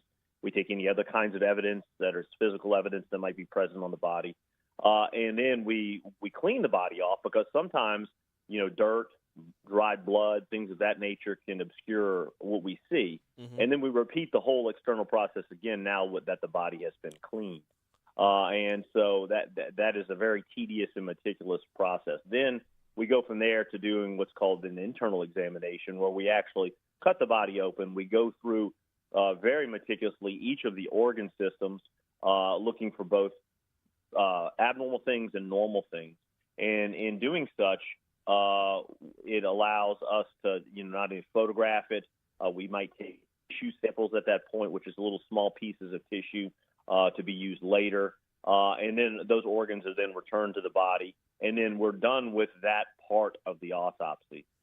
There are many, many things that happen after that. For example, one might be we take blood, urine, and other bodily fluids and send that to a toxicology laboratory so that they can do their analysis. That may take several weeks to several months, depending on what we're looking for. The most common toxicologic analysis we do is something called drugs of abuse. That's a panel that includes things like fentanyl and so forth and so on. But if we're looking for something very obscure and very particular in a poisoning scenario, that test may take months to get done. So we're waiting on those results. While we're waiting on those results, we'll take those little pieces of tissue from the different organ systems. We'll have them processed onto microscopic slides. That takes some time for that to take place. The slides will then be returned to us, and our pathologist will look at them underneath the microscope and, again, making that analysis of things that are both normal and abnormal. And then finally, once all that information is put together, one of the other pieces is if there was any medical intervention at any time during this process. Say the person had been in the hospital, and so we will review thousands upon thousands of medical documents, and so after all that is accumulated, then we're able to come to our conclusion of what the cause of death is. And then a report has to be generated. So we're looking at many, many, many months for all this to take place, depending on the complexity of the case. Sometimes we can come to the conclusion of the cause of death if it's very evident at step one, which would be if it was a gunshot wound to the head. Right. Then obviously you can see that right away. Other times things are mysteries, right? And other times we have to rule things in and rule things out before we're willing to make a determination. So when you see something, for example, in this case, when they say it's pending further investigation, it just means they're waiting on other data. And they don't want to make a call that it's one thing without making sure it's not another. And so that's why you'll see things last, 6 months, a year in a complex case to get to a final conclusion. Are certain causes of death are they more difficult to ascertain? Let me just ask you this straight up. How hard is it to tell somebody drowned? So it is not as easy as them being shot. Right. For example, in that case, you're going to look at not only the drowning, but the things that precipitate the drowning. You might say, was the person the subject of blunt force injuries, meaning they got hit in the head, and then they fell in the water? There's all these parameters that may surround that. And to finally get to a conclusion of drowning, you're going to get to a point where you're looking at microscopically what the lung tissues look like. How have they been damaged as a result of water and air trapping and so forth. So, and then you've got a whole other component that's related to that in the specific example of drowning. Was it accidental or was it purposeful? And so sometimes that is evident through physical things we find, physical evidence. Other times we have to work with law enforcement partners in the interviews they have with other people to say, hey, this is what I witnessed happen, because there may not be a physical sign of whether it was purposeful or accidental. Talk about that blood. We're talking to our coroner, Dr. Beau Clark, a little bit about the process of an autopsy and what can and can't be determined. Talking about that blunt force trauma for just a quick second, Doc, and is there a way to determine if, like, someone has blunt force trauma? Is there a way to determine if it happened, and we're just going to use the scenario of, like, let's say someone was sucked into a current and hit their head on a rock underwater versus being hit with a tire iron before going underwater? Is there a way to tell the difference between those two things? Sometimes. And the reason I say sometimes, it will be dependent upon who witnessed the facts and the stories that's related to the witnessing of the facts. But it also might be dependent upon the physical evidence that's present. Right. For example, we have had cases where a person has been struck with a particular instrument, and we are able to take a replica of that instrument and match it to the trauma that we see on the body. That is not always the case. Sometimes you can get hit by an instrument and it looks the same as getting your head hit by a rock, right? Did your head hit the rock or did the rock hit your head would be the question. Right. And so, sometimes that can't be determined, unfortunately. So, we're limited to the science that we have. So, and that's the best guess and the best scenario scientifically in the conclusion we're going to come to. All right, this last one is probably where the most misconceptions come from, but I apologize for the bluntness of the way or the rudimentary way in which I ask it, but if my wife could pee on a stick and tell within 15 minutes if she's pregnant, and I could blow in a tube and a cop could tell me if I'm drunk, why does toxicology take so long? Because those are both qualitative toxicologies. They're positives or negatives. We're using something called quantitative toxicology. So not only when there's, the pregnancy example is a perfect example. You urinate on a stick, and if you have enough hormone in your urine, it'll turn the stick a certain color, and that says it's positive, meaning you're pregnant. We could also do a similar pregnancy test through your blood. We will run it through an analyzer, and we actually get a number that tells us how far along pregnant you are. And that number could be 1,500. The number could be 15,000. And that would give us clues to the amount of hormone that's being produced to tell us the length of that pregnancy. So toxicology in the simple format is that way. In science, scientific forensic evaluations, we are 99% of the time using quantitative toxicology. Therefore, the process is longer. And it's the actual process that's longer, not just the getting to it. No. I mean, we pull blood, we put it in tubes, we send it to the laboratory, and then they process through that. And they're probably doing hundreds of thousands of these cases a week because there's 2 forensic toxicology laboratories in the United States, and they are receiving samples from every corner of the country. So I guess that's where an added piece of confusion would come in. When you have a case of this nature and all eyes in the nation are looking at this one case, why wouldn't they move that to the front of the line? They do, but the front of the line isn't necessarily as fast as you think it is. Okay. Good stuff across the board. He's coroner Dr. Beau Clark. Look, I know talking about a specific case, I did my best to make sure we weren't talking about a specific case while lending some information towards that case. I appreciate your information and your insight. Yeah, no problem. I mean, it's probably an easier case for me to talk about because I'm not involved in it. Of course, the things that I would talk about would be only speculative because I have zero information about the specifics. Well, yeah, and that is an important point on that, is that we're not going to take a one-to-one, Dr. Clark said this, so it has to be that. But I'm trying not to armchair quarterback the officials in Mississippi. Sure. Yeah. Well, we always appreciate the time. Thank you so much. Hey, have a great day. Take care. You do the same. That's coroner Dr. Beau Clark. We're blowing right past ABC News. We're going to get your local news in just a quick second. Do need to remind you about Neurojust. Neurojust.com is the website. Neurojust.com. Love telling you about Neurojust. If you battle with anxiety or depression and treatment hasn't been working for you, the sit-down, talk-it-out therapy hasn't always been the most effective, and you really don't like the antidepressants. I mean, just being given a prescription and sent on your way isn't working either. Neurojust specializes in what they call transcranial magnetic stimulation. TMS therapy it is. It is non-invasive. It is unbelievably painless. I mean, to sit down and actually do the process, I've sat in the chair, I've put the thing on, and it just feels like somebody's tapping you on the head real quick. And it's effective. It's unbelievably specific in how they set you up to make sure they target the area of your brain that affects mood. It's also FDA approved. And also, if you've tried the antidepressant route, the folks at Neurojust are going to go to battle for you to make sure that your insurance is picking up the tab. They will turn over every rock to make sure that is happening. And, oh, by the way, from start to finish throughout the process, you are the focus here. Getting you back on the right track is the focus here. If you want to learn more, visit neurojust.com. Local news, traffic, weather. We got iCare in the house next. Oh.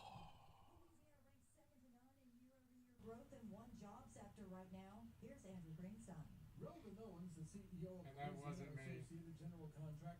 Huh? That wasn't me. What wasn't you? Oh, you'll see. Oh, sure. Sure that wasn't you. Was that a snort? Yeah. Because I was breathing at the same time. Miss Aaron, you ready?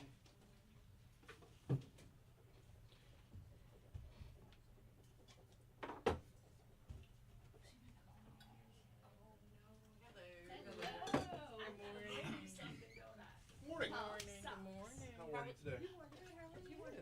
Very well. Yes. Smells good in here. Yeah, Does it? yeah, give me some sauce. Yes, it's like some type of aroma. Are you going to be on the mic? I'm not Think it's Listerine? on the mic. You know what? That is what I smell. I hate having coffee breath, so Can I get my picture right yes. So you just swoosh it. Can I Yep. get my picture right quick? Absolutely. I'm just stretching my Let's do it. arm Let's out. do it to I'm just start. stretching We're my gonna start. arm Let's out. get the I logo don't on. want to break the camera. Can I get my picture right quick? Okay. Okay. Stand right here. Let's do There this. it is. She Y'all wants to want get that? us Well, no, together with the No, logo in the okay, background. okay. 1, 2, and hold it. Hold it, got it. Oh, you didn't get in the picture. Oh, I'm so sorry. I didn't want to break the camera. Hush. Done. But good thing Aaron was in it. 'Cause it was beautiful. Thank you, Don.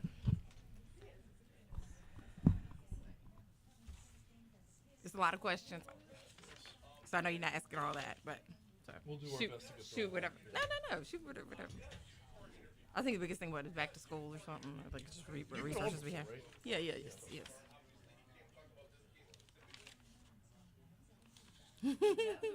Good morning. I'm just editing. I know, like that's how I looked We're at. live on Facebook right now. Okay.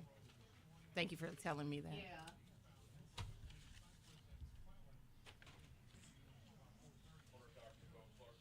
By the way, the question and answer, if my wife can pee on a stick, if I can blow on it too, Yeah. that question answer, that's the reel today. Okay. Yeah, that's That was toward the end. talking. I had the coroner on, so I was getting his kind of take on everything going on. It's a Nolan Wells case. Like, why does it take so long? And the part I can't get to with coroner is like, why as a populace can we not just be patient and let the science take effect? Right. We always have to chase headlines. We always have to Right. All these narratives, huh? Right. Yeah. It's pretty interesting. Yeah, and you know, as someone who once was an 18, 19-year-old boy, That's right. That's right. I did a lot of stupid shit as a kid. I did a lot of drinking around water as a kid. Yeah. It's a miracle that any of us survived. Right. Well, Louisiana, Mississippi, that's. I feel so awful for his family. Yeah. How old was Nolan? 19, 18 or 19, yeah. He just graduated. Yeah. He was about to go play football for Southwest Mississippi Community College. That's heartbreaking. It is, because I have an 18 and 19-year-old. Oh my God. My 18-year-old plays at Ohio State. Really? And my 19-year-old was at LSU last season, and now he's at West Virginia. Okay. Bradford. They went to Catholic. No kidding. Mm-hmm. I'm not in that Catholic family. I know. I got 4 more years. My son's in 5th grade. Okay. I am a red sticker, though, because Okay. my second daughter is there now. My oldest is at Southern Miss. She graduated from SJA okay. 2 years ago. Yeah. So, I went to SJ. My daughter went to SJ. My aunt went to SJ 20 years before me. it is We're a big SJ family. So I grew up in Covington, so I went to St. Paul's. Okay, gotcha. Yeah, I know St. Paul's. Yeah.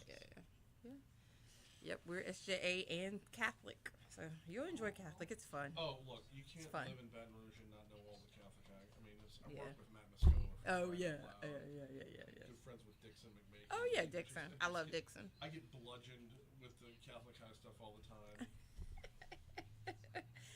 Dixon. The Bradford Mama. I'm like, Dixon, I do have a name. I do have a name. I did birth children, but I do have a name. Well, but yeah, once you have kids, you don't have your own name anymore. No, you're such and such as Mama. I'm Abby's dad. Yeah. Yeah. That's who you are. And I'm okay with that, actually. Well, I just Or I love the was in environment. Office and they're like, "Hey, Mom." I'm like, "Brittany." The environment of both schools is so fantastic, though. The what? Oh, the environment's yeah. worth every Oh, penny. yeah. The exposure my kids got was unmatchable. It is wild. 738 Talk 107.3 FM, WBRP, Mornings with Brian Haldane, rolling right along. It is just about time. Well, it is time for Crimestoppers. Let's roll.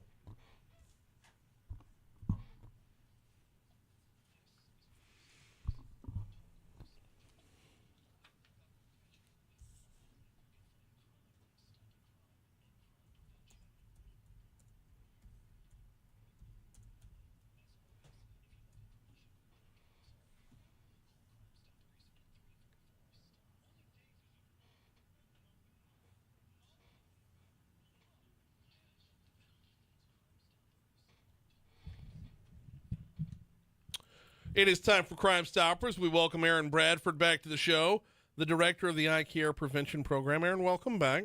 Thank you. Glad to have you in. School's just around the corner, so Yes, it is time for the refresher course, if you will. In fact, let's start off there. For those that are unfamiliar, let's just a general overview. What's iCare?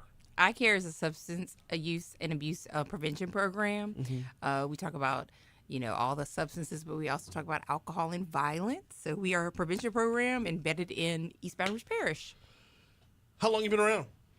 Ooh, 13 years in iCare. Yeah. Okay. Yeah. The We've been program- iCare has been around for 40 plus years. Oh, way my. before Okay. I was here, but yes, 40 plus years. iCare's been around. Here in Baton Rouge, it's been around that long. Or is Been it- around okay. in East Baton Rouge Parish.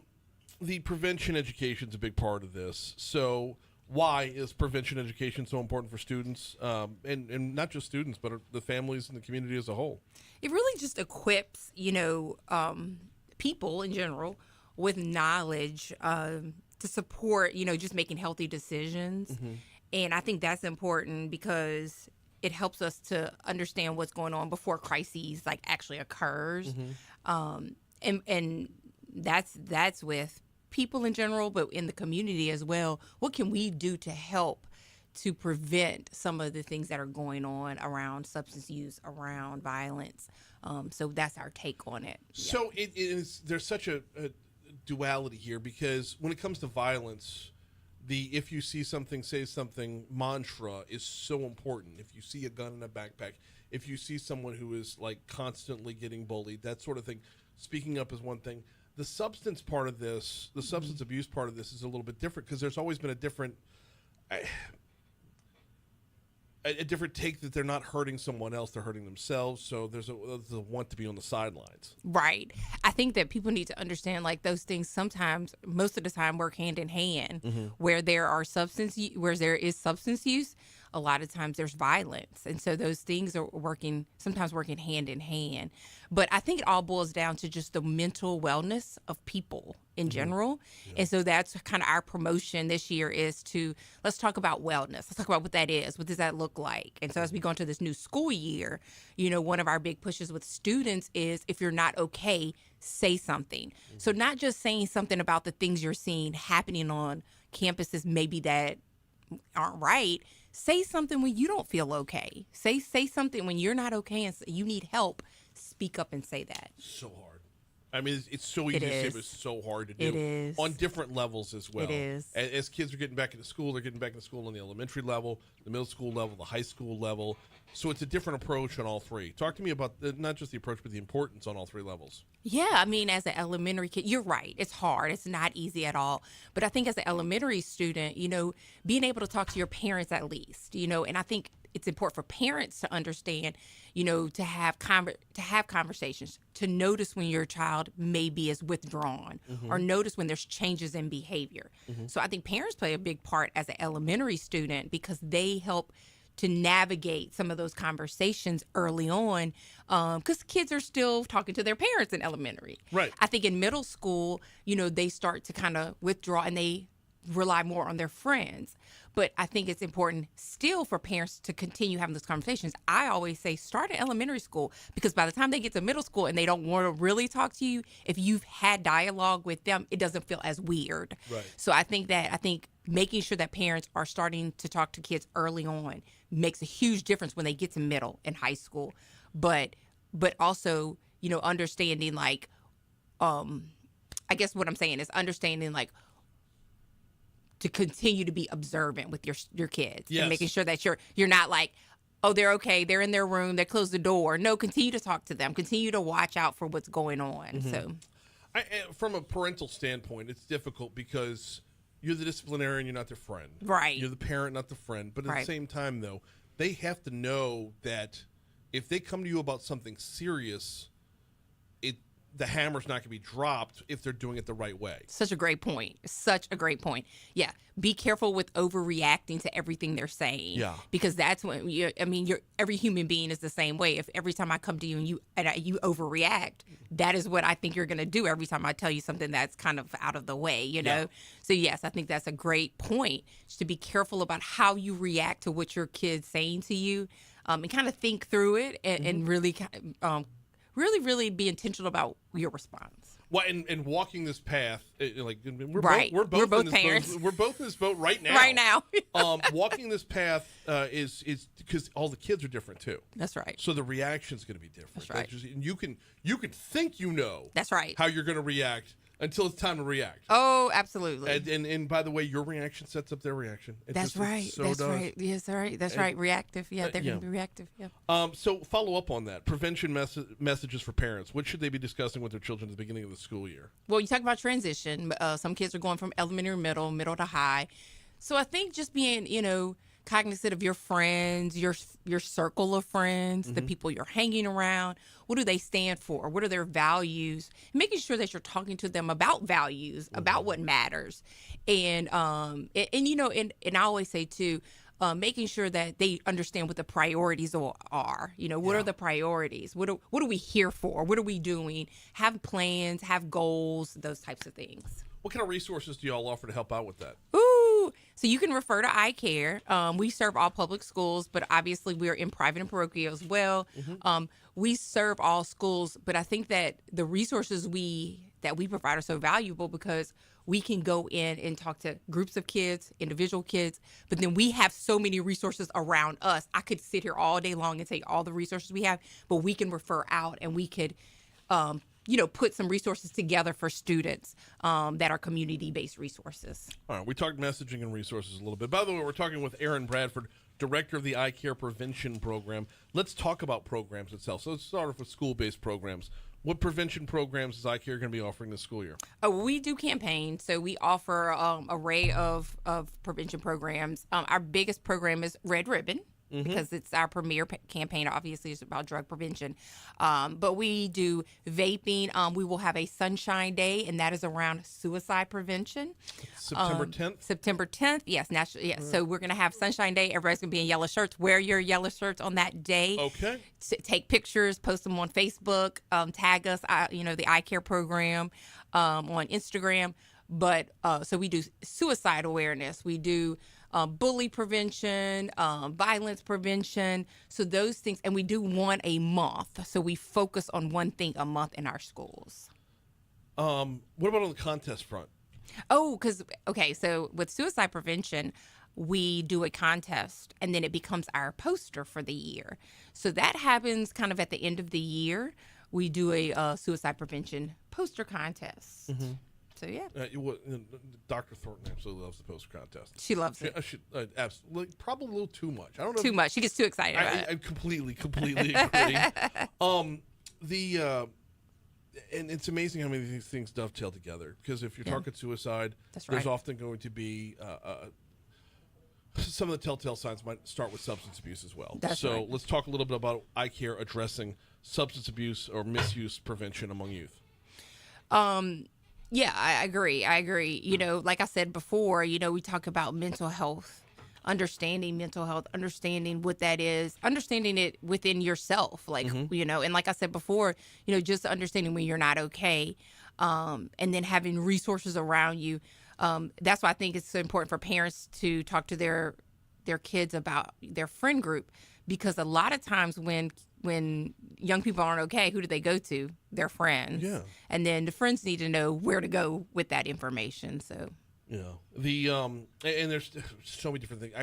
We could do 4 segments on this one thing. We could, absolutely. But in the interest of keeping it moving, because we've only got 2 minutes left, believe it or not. Gosh. Let's move over to the student and family engagement. This is an important part of this at all levels as well. Yes. Talk to me a little bit about how parents need to get involved or how they should approach getting involved. I think that when we talk about parents, we've mentioned a couple things parents can do, but the biggest thing for us in a school system is know your kids' teachers. Talk to your kids' teachers. If something's not right, make sure you're calling the school counselor. Make sure you're having, you know, some type of dialogue with the school at all times. And if the school calls, be receptive. Go find out what's going on with your child, and I think that that's the biggest thing right now. All right, sorry, I got to throw the rest of the notes away because I want to follow up on that. Hey. Be receptive means what? It means don't assume that your kid's a perfect angel. It means don't go down a rabbit hole thinking your kid's another serial killer. Like, what's the happy medium right there to be accepting of the information without, you know, blowing it all out of the water? Yeah, I think that, yes, you just said it. I mean, yes, being receptive just means, you know, being open to hearing what's going on. You may not agree, but I think that, you know, understanding that the school is there to help and support your child like you would, and you're there to help and support your child. How can we come together and understand what's going on? And I think if parents understood, if we did this early on in a child's life, then their trajectory for adulthood and being well in adulthood and being successful is much higher. And I think parents have to keep that in mind. We're not the enemy. We're not against your child. We are just trying to help understand and find out what is going on.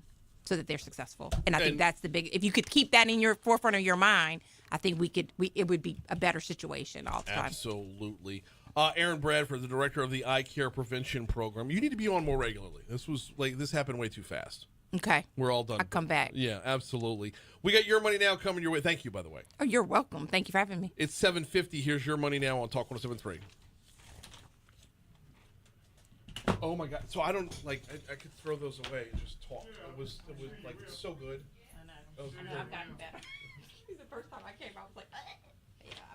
that was really good. And the whole But I mean, it is important. It really is important. no, 1,000%. And it's also You want me to heat it up? if I were hammering home Yeah. one message for Like parents, 10 seconds. don't make it about you. We have a microwave right here. Because if the school pauses, If there's a reason. right? Say there's 800 kids in the school, That's right. and then there was something going on with your kid, And they're calling you. and they're calling you. The processing in the parent's mind is, no, I've built out a great life for them. They have no reason to be this way. That's right. No, it's not about you and what you built. It's about where they are. So Yes. I agree. I mean, I totally agree. I totally agree. I mean, I've been there. I have one that's challenging, the most challenging. Yeah, you have to be open-minded. Yes. You got to be open-minded. But yeah, no, I'm here. I'm here for the school year. well, yeah, I'll get on her. I'll get on Susan and be like regular. So it's just your two boys are both. Do you have any more left at Catholic, or are you done? No, I'm done. Okay. I'm done. Because I'll be in the stands this year with a I freshman know. I sticker. hate that because you would have seen Blaine. Blaine was the #1 safety in the nation. Oh! Why did that not click with me? Okay, yes. I've heard the name many, many times. She needs to be a regular, like every other month or every month or just, yeah, we'll get her a key card to the door and everything. Not really. But do what? No, because it was good. Like, I said the first time I came, no, I'm saying, the first time I came, I was so crazy, nervous. But we did good this time.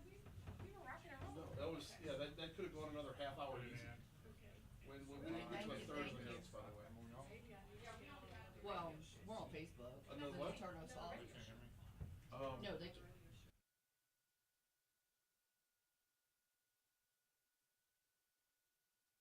Yeah, blame Brian. Thanks, Brian. Yeah, let me ask. I mean, it's, we don't have, I'll give your numbers to Michelle Southern. Okay. So I don't know how much crossover. Our target demos aren't really right target demos. We're not the, like, Eagle 98.1 is predominantly like blue collar rig workers and whatnot. River 96.1 is not ours, but they'd be the wheelhouse for the morning show for your family and all that stuff. But they're not ours. So I don't know what the right venue is for that. But I'll give Michelle. I'll get with Michelle and see what's what. Absolutely. All right, let's make it happen. Yeah. Brian, you're on next. See you next month. Yeah, I'll be good. You're on next? No, I'm just taking care of some business. Oh, that was like it. that. In other words, bye. Thank you. Thank Bye, you. y'all.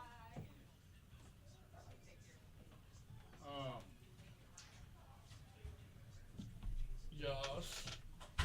No segment next week. I remember. I'm on the road. I know it's sad. Yeah, it is. Sad. You seem so distraught. Just Like, you're about to break his heart over here. it wasn't the You- same. What was? I mean, Hey, can you turn them off again?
just a live radio show. That's all. So good. What is 756 Talk 107.3 FM WBRB? Mornings with Brian Haldane rolling right along. Lieutenant Don Capola's a mess, y'all. I'm just gonna say that He is a mess. So people listening on air have no like. If you're on Facebook Live, you saw him in here messing with me. Well, what you didn't see is when you walked off, Yeah. he went go grab your phone from the other side, and he's like, here.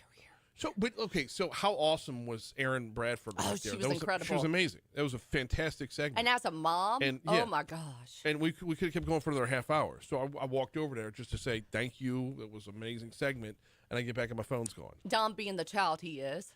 Was like, here, absolute take child. his phone. So Brian is frantic on the other side, what the listeners didn't see, looking for his phone for probably 2 minutes. And I said, Don, give him his phone. Wait, no. Hang on. He gave it to me. You're an accomplice here. Don't I try to know. play like you're in it. No. You said Don give him his phone and you hand Don. No. You said Don handed him his phone and you handed Don the phone to hand to me. But I'm so a victim. No. Don't even try that. No, we're not playing that. Foodie Friday coming your way tomorrow, presented by the Louisiana Beef Industry Council. BeefIt'sWhat'sForDinner.com. BeefIt'sWhat'sForDinner.com. My good brother Thomas Rock coming in the house. We're talking Mammy's meat pies. We're talking Cane River Zone. We're talking, look, a good Natchitoches meat pie is fantastic. And coming in from Cane River to the success behind this story is amazing. Where they're headed is amazing as well. And Thomas Rock is a fantastic storyteller. So looking forward to Foodie Friday tomorrow, presented by the Louisiana Beef Industry Council. You heard about this in news from our news partners at Louisiana Radio Network. As you keep hearing about jobs being or economic development projects being landed by LED, that means construction is on the way. And as of right now, construction's here. It's booming in Louisiana. So much so that the Associated General Contractors of America is ranking Louisiana as number 1 in the nation in year-over-year construction job growth by percentage and number 3 in the nation in number of new construction jobs. Reldon Owens, the CEO of AGC's Louisiana chapter, says the construction boom is being driven by Meta and other data center projects as well. Cut 4, please. Presently, you have that one in Richland Parish. You have Amazon in Shreveport. You have Applied Digital in around the Alexandria area. You have Hut 8, which is in the St. Francisville area. And all these are contributing to the construction jobs right now. By the way, shout out to Louisiana Radio Network for the audio there. All these contributing to huge numbers of construction jobs right now. After construction is done, then when the permanent jobs will kick in. That's going to be a lower number, but the cool part is LED keeps working. So construction will move on to different jobs. Owen says the construction boom is also being fueled by the industrial sector as well.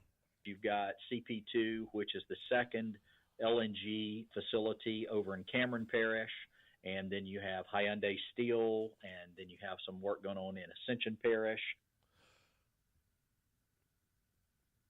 Which, by the way, industrymakes.org to learn more there. AGC says that every major metropolitan area has reported growth in construction jobs, leading to about a 22% year-over-year increase statewide. Just keep the numbers rolling. I mean, this is where we want to be. Keep the numbers rolling. All right, we got news, traffic, weather. Hour 3 is next.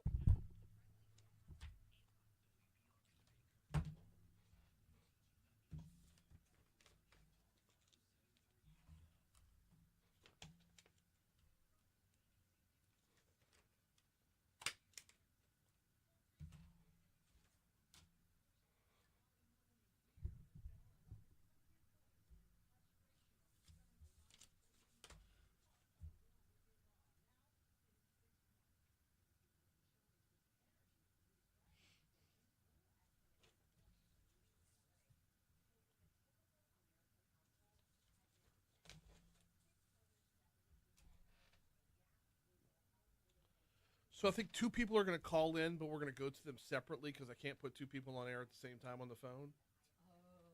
So it's going to be Landon Corbin and Jordan Hilaire. Okay.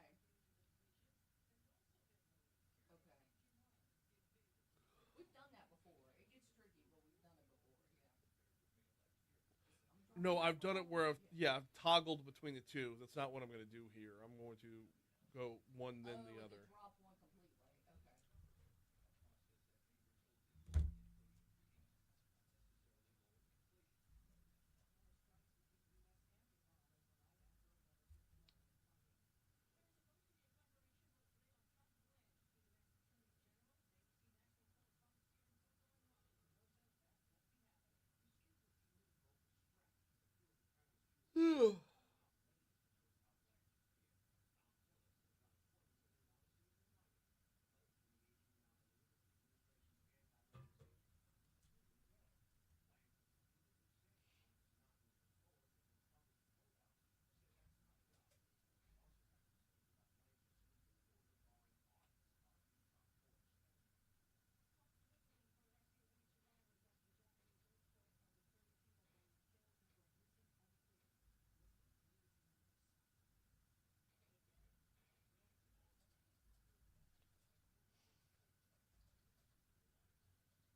No, I just.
.806 Talk 107.3 FM, WBRP, mornings with Brian Haldane, rolling right along hour 3.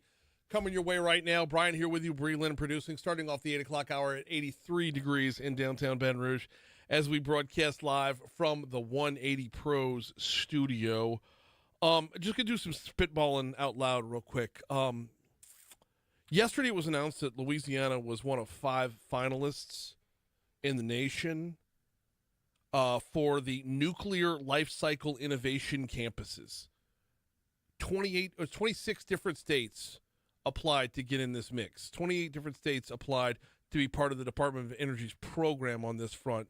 We made it as a finalist, and it looks like the majority of the headlines are making it sound like Louisiana wants to be a nuclear waste dump. Did I miss the boat on this? Did I miss this story entirely? Because to me,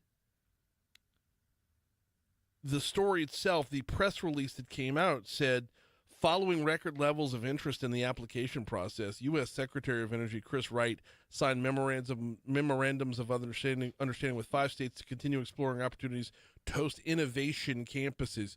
So innovation means making nuclear more efficient, means making it go a longer way, like getting more energy for less money and being cleaner about it. And it seems that the portrayal of this is that the portrayal of it in terms of nuclear waste is like, we're going to create Jack Nicholson as the Joker in Batman. Like, we're creating the visual of Homer Simpson and Montgomery Burns running the nuclear power plant. Like, that's not what the visual is. That's not where the future is. But I feel like that's the picture being painted. So definitely going to set the table for a lot more programming on that front. We had Anna Johnson on to talk about where we're at in the process right now and what it means overall. But my word, the picture being painted here feels so much more doom and gloom, disastrous, oh my God, we have to have something to be afraid of, than it is, look, we're about to be on the forefront of the future of energy.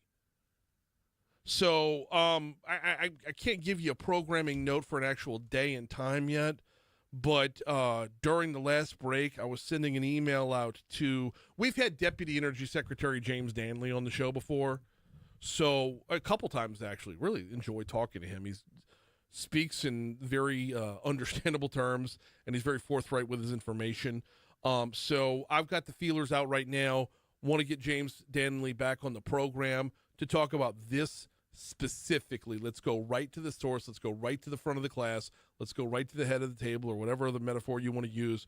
Talk with the Deputy Secretary of Energy. I'm going to get that interview in as soon as is humanly possible to get to cut to the bottom of the page. I'm not here to create fear, and I don't believe the media should be here to make you feel a certain way. So I learned of the story. I got excited about it. You know, the same way 26 other states got excited about it. And then that's the repercussion of it. That's where we're going from here. Is we're going to create Homer Simpson and the Springfield nuclear plant, and Montgomery Burns is going to be back behind a big wall going, excellent. That's not it. All right, that's neither here nor there. Let's get to this day in history.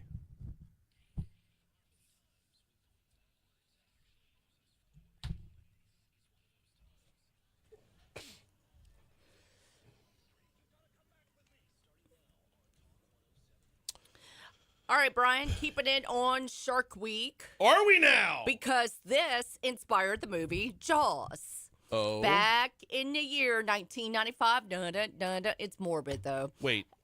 In the year what? 1945. Excuse there you me. Go. After delivering the atomic bomb across the Pacific, cruiser USS Indianapolis is torpedoed and sunk by a Japanese submarine, killing 880 of the crew, many of whom are attacked by sharks. Well, that didn't inspire the movie Jaws. That's what my notes. It inspired the movie Jaws. No, that Quint's character in Jaws was on the Indianapolis. He had the tattoo. Oh, see, you know more about that than I do. Yeah, Quint had the tattoo and tells the story of being on the Indianapolis. Jaws wasn't about the Indianapolis. It was about, it was Amity and a shark attack in New England. I know it's morbid. But yeah. Quint's character came from the Indianapolis, not the whole movie. Interesting.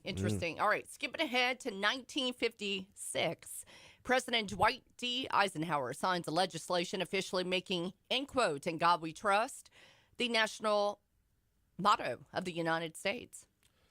Okay.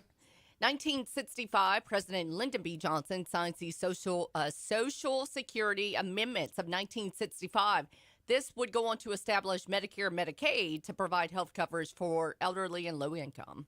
Yeah. What year was that? 1965. Yeah, all right. Let's see. All right, 1974, all the votes on the third and the final charge of the high crimes and misdemeanors to impeach President Nixon and the Watergate cover-up.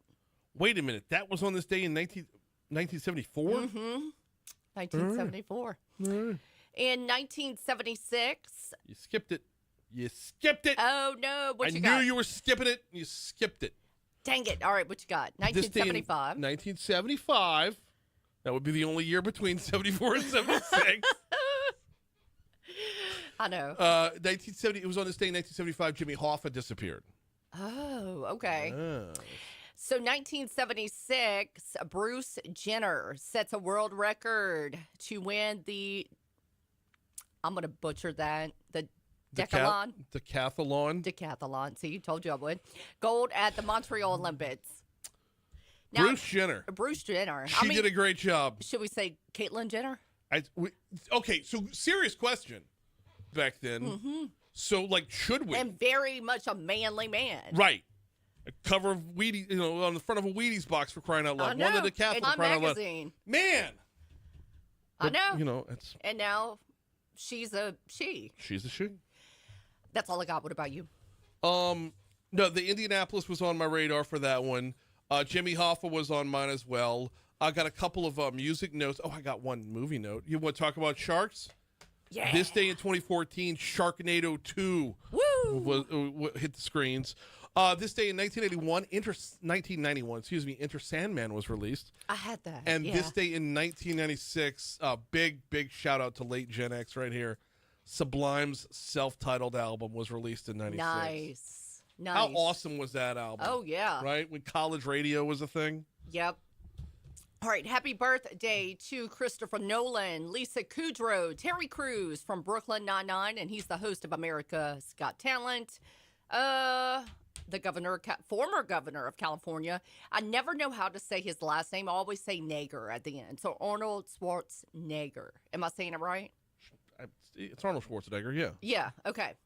That's all I got. What about you?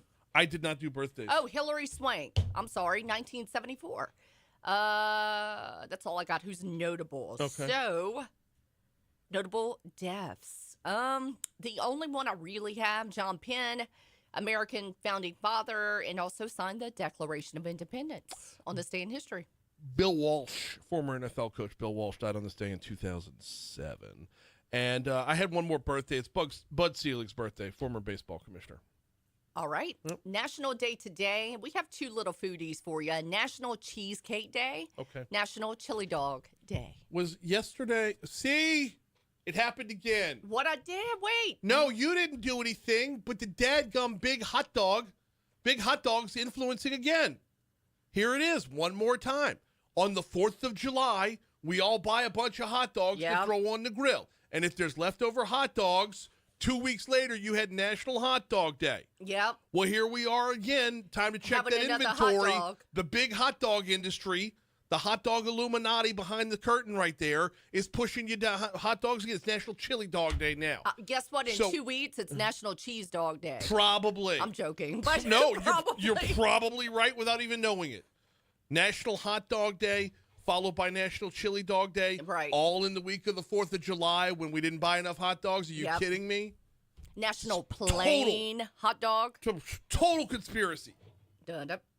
Total conspiracy. It's 816 Talk 107.3 FM WBRP.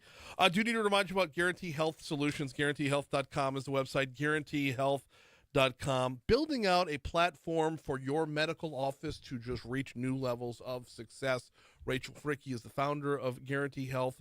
If you visit GuaranteeHealth.com, you learn so much more about how this came to be and what it actually is. And there's like beauty in the simplicity of it. How's your patient-doctor relationship? How's your patient-office relationship? How is your office relationship? Is the front of the house talking to the back of the house and vice versa? If you have all that in order, then you can move forward to grow your business from a hospitality standpoint. Learn more at GuaranteeHealth.com.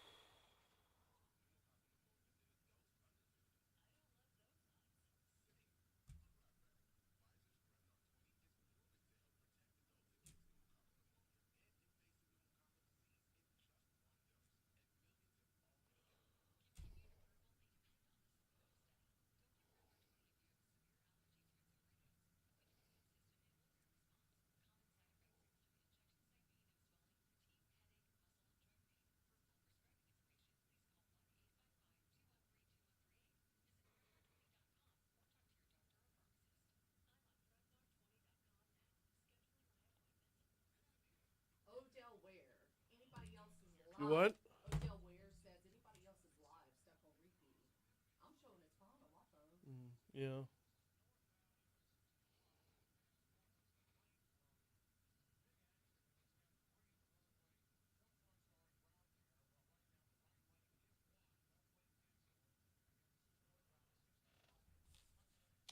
Oh, phone number. Shit.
818 Talk 107.3 FM, WBRP, Mornings with Brian Haldane, rolling right along. A lot going on out in Ascension Parish these days, and a lot going on at River Parish's Community College.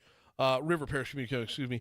We have Jordan Hilaire as the Dean of Students and Landon Corbin, the Director of Marketing Communications, on with us this morning. How's it going out there? Doing well. Thanks for having us on, Brian. No, Absolutely, doing well. Yeah, glad to have you both on. Glad to be having this conversation because there's so much growth and so much room for RPCC to continue to grow along the way. So let's start off with, y'all have a registration event coming up. Give me the lowdown on what's happening a week from Saturday. Yeah, absolutely. August 8th, RPCC Now. It's our largest registration event of the year. Folks will be able to come in regardless of where they are in the registration cycle, right? If someone is still just curious about what's going on at RPCC, they're welcome to come. If folks have already applied and registered for classes and maybe they just need to get ahead of their semester, get their student ID or get their last payment set up, well, everyone will be here and ready to assist them wherever they are in the process. So from RPCC's perspective, obviously, you know, you're on the lookout to bring in more students because there's more work to be had on the back end. How are we going about this from just a general perspective versus a more dialed in perspective based off of the businesses that are moving in? Yeah, I mean, you bring up a really good point, right? There is so much expansion happening over in this area, Ascension Parish and beyond. And I mean, we had an event in Donaldsonville just a couple of weeks ago where we saw it was bursting at the seams. We filled our complete registration for process technology over there, and we opened up a brand new cohort, and that one filled, right? So these type of events are to bring in the community, let them be aware, ask questions about everything that we have going on. We've got a brand new electrical concentration that folks are really excited about. One of the things we take pride in here at RPCC is that we're very closely aligned with the needs of the community. We work hand in hand with the businesses in the area to tailor our curriculums and offer programs that lead to jobs right here in our communities. Who are we looking for here? Who are our prime applicants? Who are we targeting a certain portion of the population? No, so obviously we have our early college options. So as young as folks who are just looking to get into high school and earn that high school credential alongside their associate's degree. Mm-hmm. But if you take a look at the data and look at our average student age is 26 years old. We serve all range of students. So it might be that mom with 3 kids who has 3 jobs just to make ends meet, who is looking for that next step for them. Maybe she discovers our welding program that is in the evenings and is available and affordable to them, and they go in, they earn that credential, and now they're making upwards of $90,000, and they can afford to have that one job and feed their family, right? So we've got those jobs, whether you're looking for something in process technology, maybe you're interested in healthcare. We have an incredible health sciences department. It's really, we've got something for everybody here at RPCC. We're talking with both Jordan Hilaire, the Dean of Students, and Landon Corbin, the Director of Marketing and Communications for RPCC. Talk to us a little bit about the investment in time. I mean, you talk about that mother who's mother of 3 who might be looking to get back into something new or shift gears in her career path. What kind of time involvement is there? Because we're not just talking about 2 years of associate's degrees here. There are different levels. So break them down for me level by level. Absolutely, yeah. So it's totally dependent on what they're looking for, right? So we have evening classes where if they can come in and let's say they're just interested in getting a certification, mm-hmm. and they know specifically the job I'm interested in is become a medical assistant, let's say, for example. And our medical assistant program, they can come in and take the course for 8 weeks and get one level of certification and go straight to work. And then after that first 8 weeks, they're at work and they decide, okay, maybe I want to keep going. Maybe I want to become a licensed practical nurse. They can enter into that program.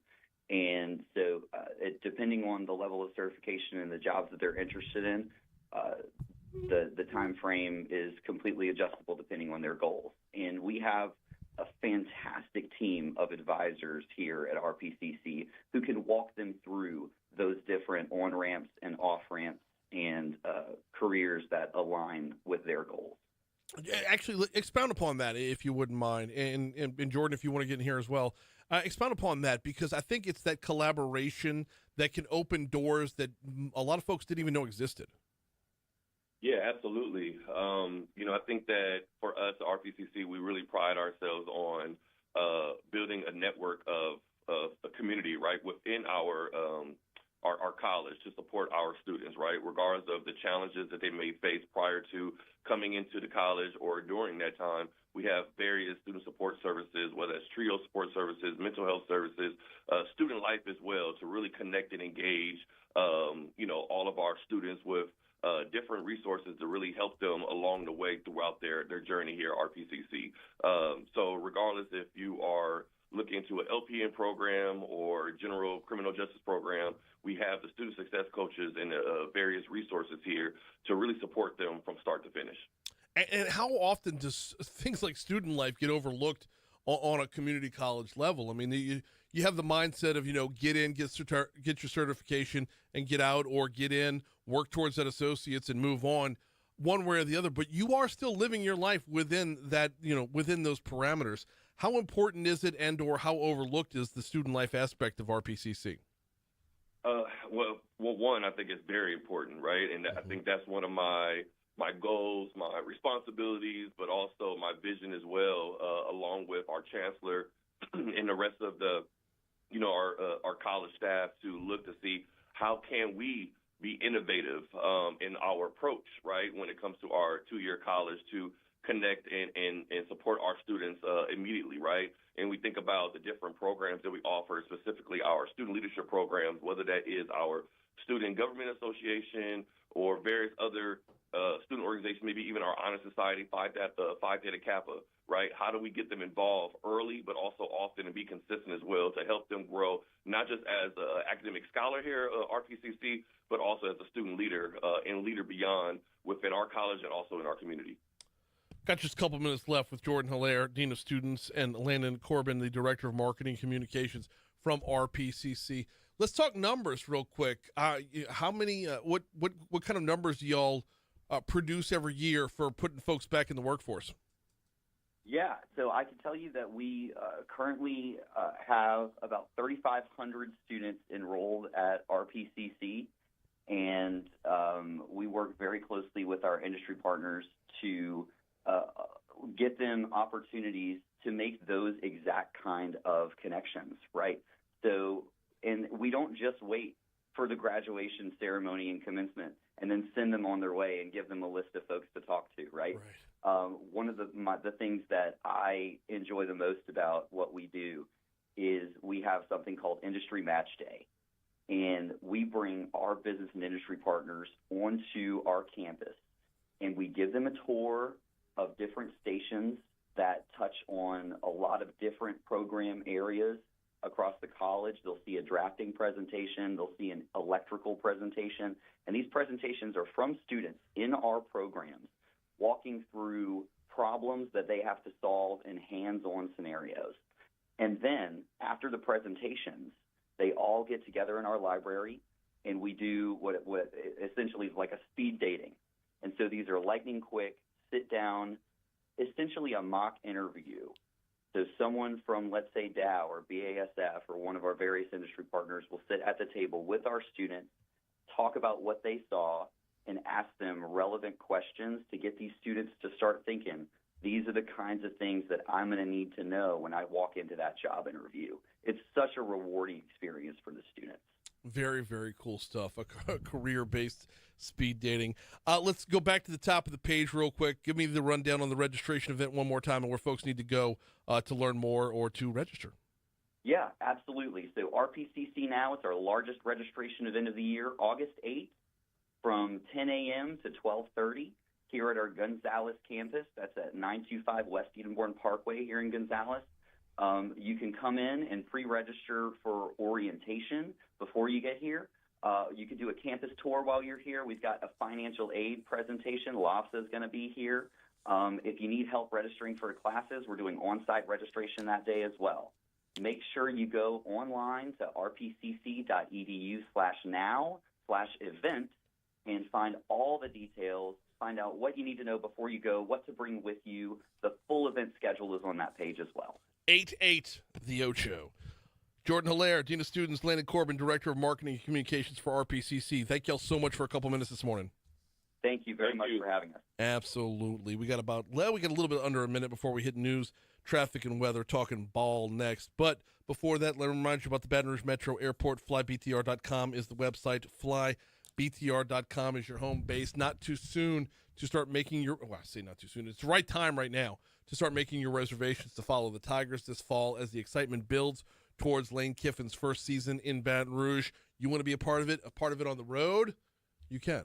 FlyBTR.com. You want to follow the Tigers to Lexington, Kentucky to see them take on the Wildcats? Delta's built out a direct flight for that. FlyBTR.com. If you would like to do the same only in Knoxville to see them go to Tennessee, that won't be hostile at all. FlyBTR.com. All football season long. FlyBTR.com. Here's news.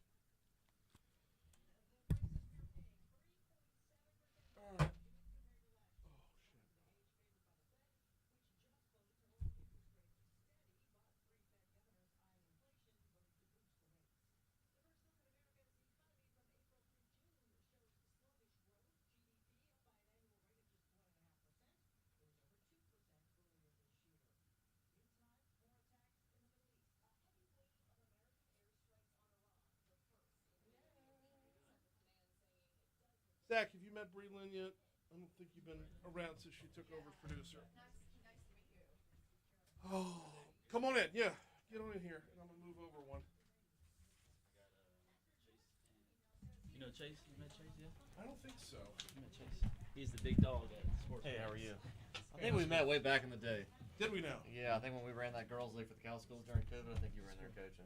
I was in there coaching, yeah. That was me and Rocco coaching. Yep. Yeah. Yep. That, How you want us to sit? yeah, well, I've only got the two chairs. I can so- stand right here. It's cool. Okay. But y'all come in and share a microphone, and because I'll still need a microphone.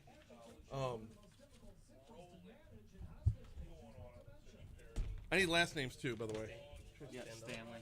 Chris Stanley. Chase Stanley, Gil Gatlin, Mr. West.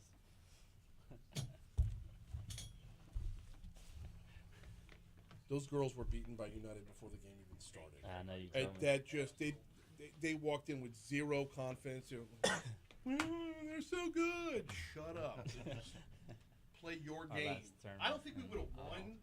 We wouldn't have lost by 20. Yeah. It was their 8th grade team though? Oh yeah, it was United- Kai was in that Yeah. team. Yeah, it was. Yeah. Our 7th grade.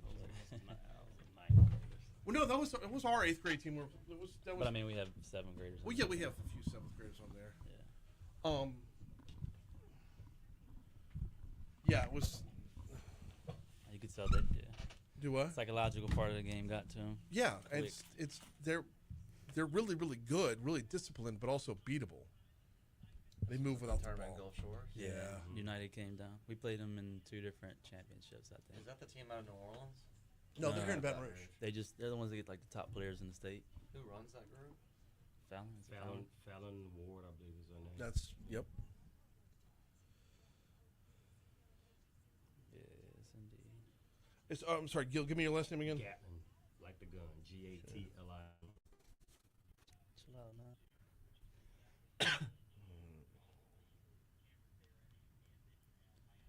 And yeah, we're gonna be in Fouchon this weekend, so we're not doing any of the 3-on-3 or anything like Gotcha. that. There's only one girls team. They wanted to play against the high school boys, so I was like, Really? It's Evelyn. What?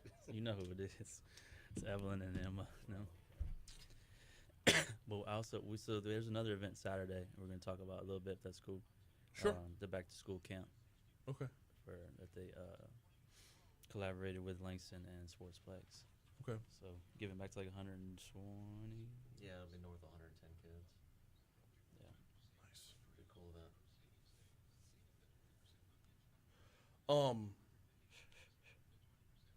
How has the training been going? Because Abby was only able to do Sportsplex once, and it wasn't. Kill the mics. Make sure we're not.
.836 Talk 107.3 FM WBRP. We are about to really pivot, change gears here. Coming up, is this tomorrow? Is Ball for a Cause? Is it tomorrow or Saturday? Yes, tomorrow.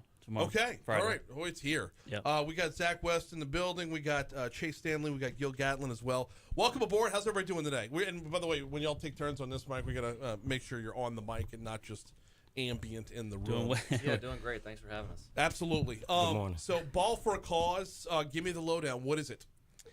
We've been doing this annually now for a while, but it's basically firefighters versus cops. And they play basketball, more of a showcase. We got a game at 6 o'clock and a game at 8 o'clock.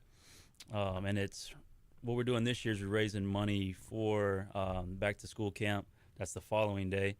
And then also for Behind the Lines, a few different nonprofit organizations. The and every time you get involved, there's a huge nonprofit factor that just rolls straight into it. This is, I mean, that's your impetus most of the time, is making sure that good can be done. Right. The and cause, if you will. Definitely. I mean, and that's how we started my nonprofit. The Winning Every Day Starts Today.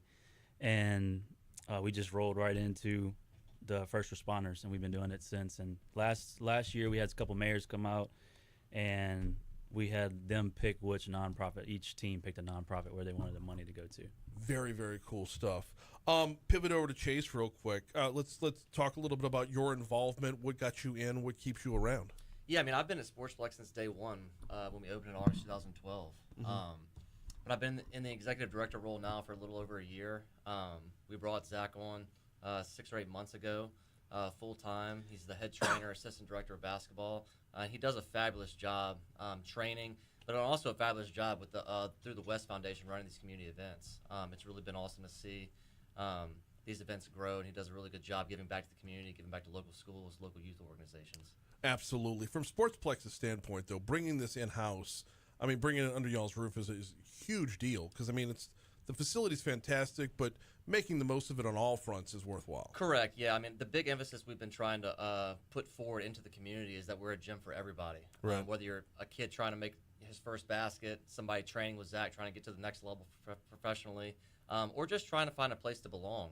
These community events provide a big impact to kids, to families, along with all the leagues and programs that we offer. So it's really cool. Gil, what's your role here?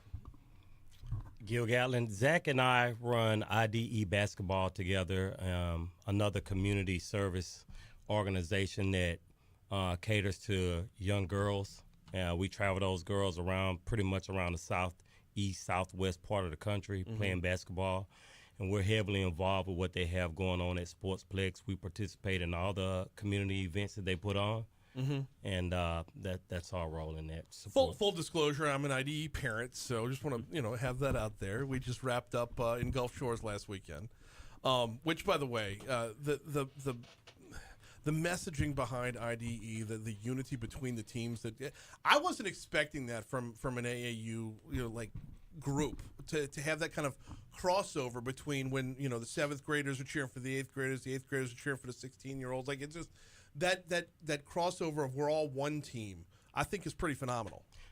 Absolutely. So IDE, we just completed our 3rd summer with IDE, and myself and Zach, we started this thing together, and the big emphasis was create a family environment.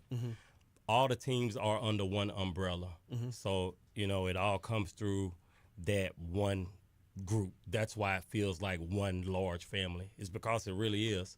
All the girls know each other. We have the little ones support the big ones, and the big ones support the little ones when they're playing. So we all pretty much travel together. We're going to make a small pivot next summer. We may have some announcement to make coming up here soon. Okay. And we may reach out to you to put that information out there. We're excited about where we're going. We're invested. We're all in. So we're here for it. For those that don't know, IDE stands for what? Intensity, determination, and energy. Intensity, determination, and energy. And it plays all the time. Although I will say this, though. After doing AAU for a couple summers now, the team names are the most ridiculous things in the whole thing. Does every baller have to end with Z? And by the way, if the name Elite is in your team, you're not. Well, do y'all have graduating classes in y'all's team's names? That's like a requirement now to enter a tournament. Exactly. Class of 2032, class of 2028, class of 2052. So good. So we got Firemen versus Police here. How many? You said there's 2 different games, or how many teams are we having here? So we got 6 different teams currently. Yeah, the Baton Rouge Police Department and the Fire Department, Prairieville, Port Island, St. George, and then the Sheriff. And then they'll each play 2 games. Each play 2 games. So is this like tournament format, or is just this more like a showcase? Okay. Those guys are a little older, so they can't really last for a tournament. Hope they're listening. So hope they're listening They'll right say now. thank you, Zach. I promise you this. So thank you. Well, and the thing is, it's a lot of fun, and it's actually some. I don't want to blow up egos here, but it's actually some decent ball. Oh yeah, some of them. They played either high school, college, and then they retired, and this is their career now. So they got some ballers out there. Now, I remember, when was it? It was over at St. Michael's. You had NOPD come down to play BRPD. That was last year. That was last year. Yep. And they completely stuffed their roster with ringers. Yeah. There's not a whole lot of NOPD guys who are 6'7". Like, that's not. Yeah, they had about 4 of them. Yeah, they may have. They didn't want to lose. They They may have bent the rules and only won by a couple. But what are we expecting as far as, like, for spectators to go out? What are we expecting to see as far as them running the floor? Some of the same. There's going to be some entertainment for sure. We'll have some paramedics there, I believe. Extra ice packs. Yeah, we got some athletic trainers and some paramedics. But no, it'll be a good time. They do know how to play basketball, so it's not a lopsided thing. It's a fun thing to watch. So Ball for the Cause is tomorrow, July 31st, setting the table for August 1st. We're going to go back around the chase here. Tell me what's happening on August 1st. Yes, we're running our 2nd annual Back to School Free Community Camp. Last year was the first year we did it, and we're making an annual thing. Last year we sponsored 60 kids to come in. We partnered with Marcus Thornton, who was a local guy that had a 10-year career in the NBA. He was willing to donate his time and resources to provide book sacks, basketballs, camp shirts, a meal for these kids to go back to school with some confidence. This year, Marcus is coming back to help us again, and we've partnered with the Langston Galloway Foundation, another local guy who played at Christian Life that is still playing professionally, decade-long career in the NBA. And we're going to sponsor over 110 kids this year. So it's really, really cool. We're excited about it. And it's something that we're going to continue to do annually and hopefully grow. So tomorrow's event, setting up the table for Saturday's event, is that the only way people can help along the way, or is there an opportunity for sponsorship, contribution, anything like that? Absolutely. We've had a lot of support from families that have come through Sportsplex, local businesses, specifically with this camp. But we have a Send a Kid to Camp fund that we run, that we use to sponsor kids into all programs at Sportsplex, not just this community event. It's something that we would love businesses and individuals who have a heart for youth athletics in Baton Rouge to reach out to us about. We have a lot of great initiatives that we do, making sure that people of all socioeconomic backgrounds can afford what we're doing at Sportsplex. It's awesome. And with that, is registration still open, or are we closed off now with where we're It's closed off for all the pre-registration. We are going to take some walk-ups at the door. Okay. Langston's going to provide a bunch of additional supplies through his foundation so we can accommodate walk-ins. But I mean, we're going to provide pizza for all the campers. We got a snowball machine coming for the end of the day. It's going to be a really cool event. I want to go back to Gil real quick, because just talking about basketball in general and how lessons for life are learned on the court. There's so many things that, like, it's my favorite sport. I grew up a basketball kid. We were a basketball family, but you learn so much to take with you for the rest of your life. How important is it, I mean, from IDE's perspective, for this camp's perspective, to make sure these kids aren't just learning a 5-out offense? They're learning how to carry messages along with them. Absolutely. So exactly what you said. The fundamental goal of the organization is to build confidence and to create leaders in the community. So it's about basketball, but it's way bigger than basketball, is what we like to say. So building character, just helping mold good humans in the community is our goal. We have a little piece that's going to come out. It'll be put on our Instagram page probably here in the next 5 or 6 days, where I sit down with our media director and we talk about some of those things. What are the goals? What are the principles of the organization? What do we really stand for? And a lot of that's going to come out in that little piece that's going to come out on our Instagram page. Very, very cool stuff. Zach, Baton Rouge is considered a football town, but you get to see firsthand the level of participation and enthusiasm towards basketball. How do you bottle that and grow it? You do it around football season, that's for sure. No, there is a growth, there is a demand for it. Like you said, it's not as much as football or even baseball kind of, but there is a love for basketball here, and it's growing, especially in the girls' game, I have to say. But for both, and it's like I said, it's there. But just where's the growth in the as a father of 2 girls who both played basketball, or one still plays basketball? Well, actually, they both still play basketball, but one's still playing for teams. The other one's pick up games at Southern Miss. But where's that explosion coming from on the girls' side specifically? Are we still seeing a Mulkey effect? I think it started with Mulkey, and then it's just continuing now. And then I don't know, some of the girls that I've seen coming up are just hungry now. Like they want to be in the gym every day. Yeah, like they love it. Yeah. Before it's more like a social thing, like a social club, but some of these girls, they love it, and then makes other girls that are friends, they're like, well, if you love it, I got to come with you, I guess, Yeah. But no, there's some, and I guess, Gil or Chase can kind of say the same thing because they've been around doing that. But just from what I've seen, it's growing. I mean, and the effect started with Mulkey, I believe, a little stronger, and then it kind of just went from there. We got less than 2 minutes to go here, so I want to go back to the top of the page, talk about Ball for a Cause, and what it's going to help along the way. So what did I miss as far as like the nonprofits involved and what are concerned, where the money's going? We know about the camp, but what else is on the table? Same thing, just the West Foundation. All the proceeds will be going to the back to school camp, and then Behind the Lines. They're kind of revamping their nonprofit. Mayor Sid's kind of trying to get that back going for those officers. And then one thing I forgot to say, Gil is a vet, by the way. He didn't mention this part, but he's another involvement in this. So humble. And thank you for that service as well. Had to throw that in there. Of course. So Ball for a Cause, July 31st, out at Team Sportsplex. Wait, what time?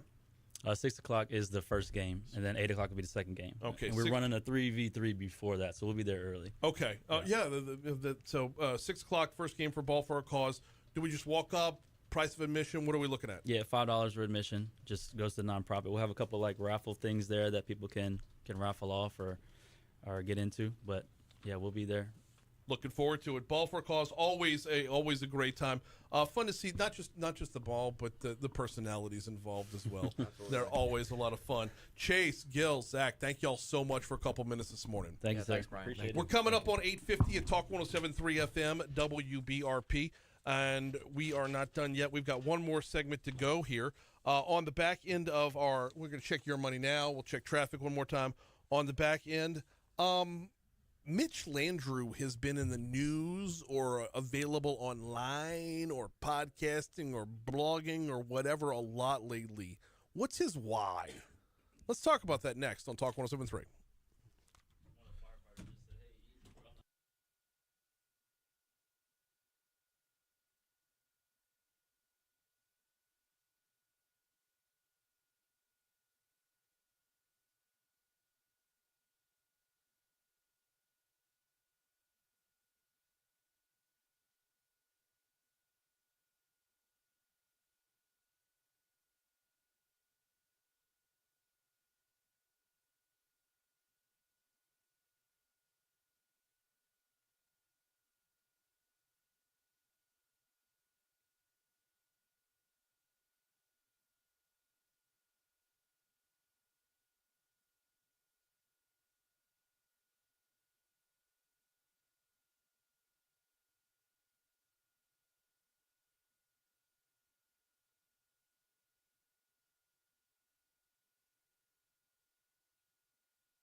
What story?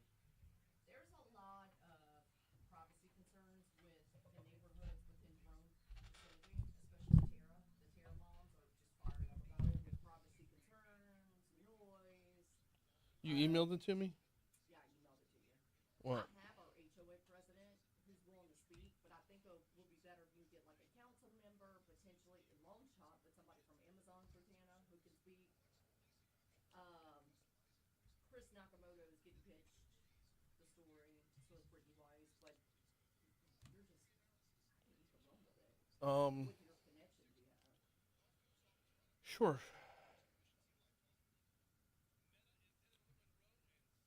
Because if Tara moms are fired up, Bromwell moms are fired, I'm sure, you know? Yeah. And then supposedly, I don't know how true this is, DoorDash is piloting the drone program too. Okay.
856 Talk 103 FM, WBRP, mornings with Brian Haldane, rolling right along. Got to remind you about One Bath and Closets.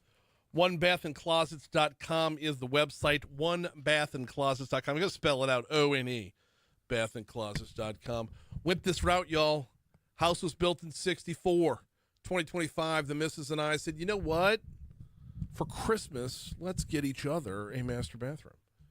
And we redid it. We called David Duvall at 400-8005. He came out and walked us through the process, told us what it would look like, how long it would take, and then we collaborated on what it was going to actually look like. Sat down, went through some of the galleries at OneBathAndClosets.com. We picked and chose what was going to make our bathroom, and I got to tell you, zero buyer's remorse. It is unbelievably like perfection. And by the way, if you've seen some of the work at OneBathAndClosets.com, you know that you can take advantage of it as well. In fact, now's a really, really good time. Now's a really, really good time. We're at that time of the year where you'll catch David in between projects. You'll get immediate attention. OneBathAndClosets.com or 400-8005 for One Bath and Closets. Okay, before we get out of here, there was something I wanted to touch on real quick, and that is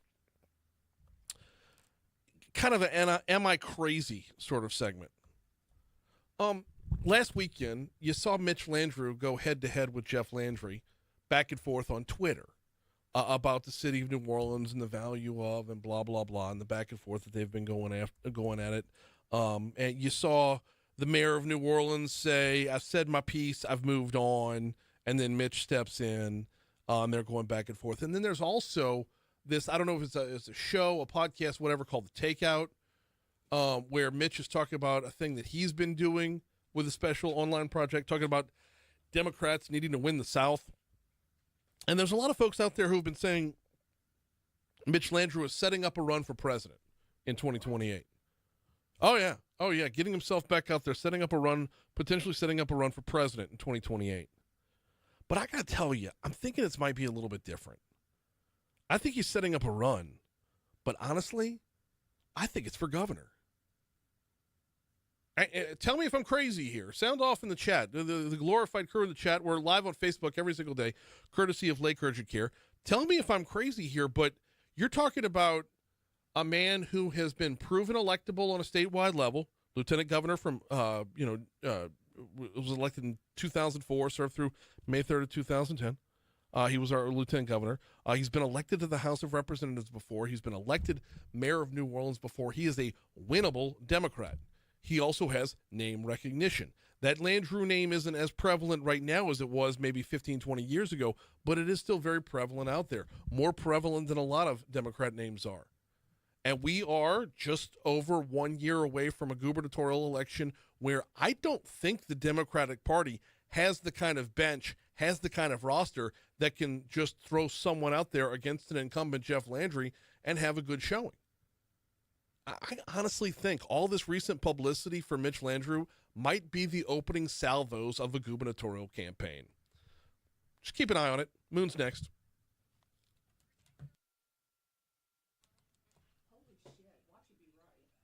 Oh.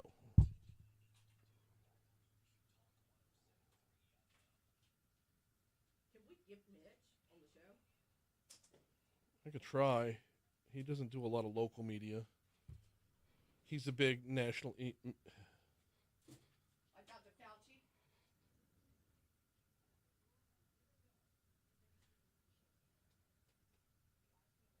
All right. Bye, Facebook. Yeah, we'll see y'all later, Facebook.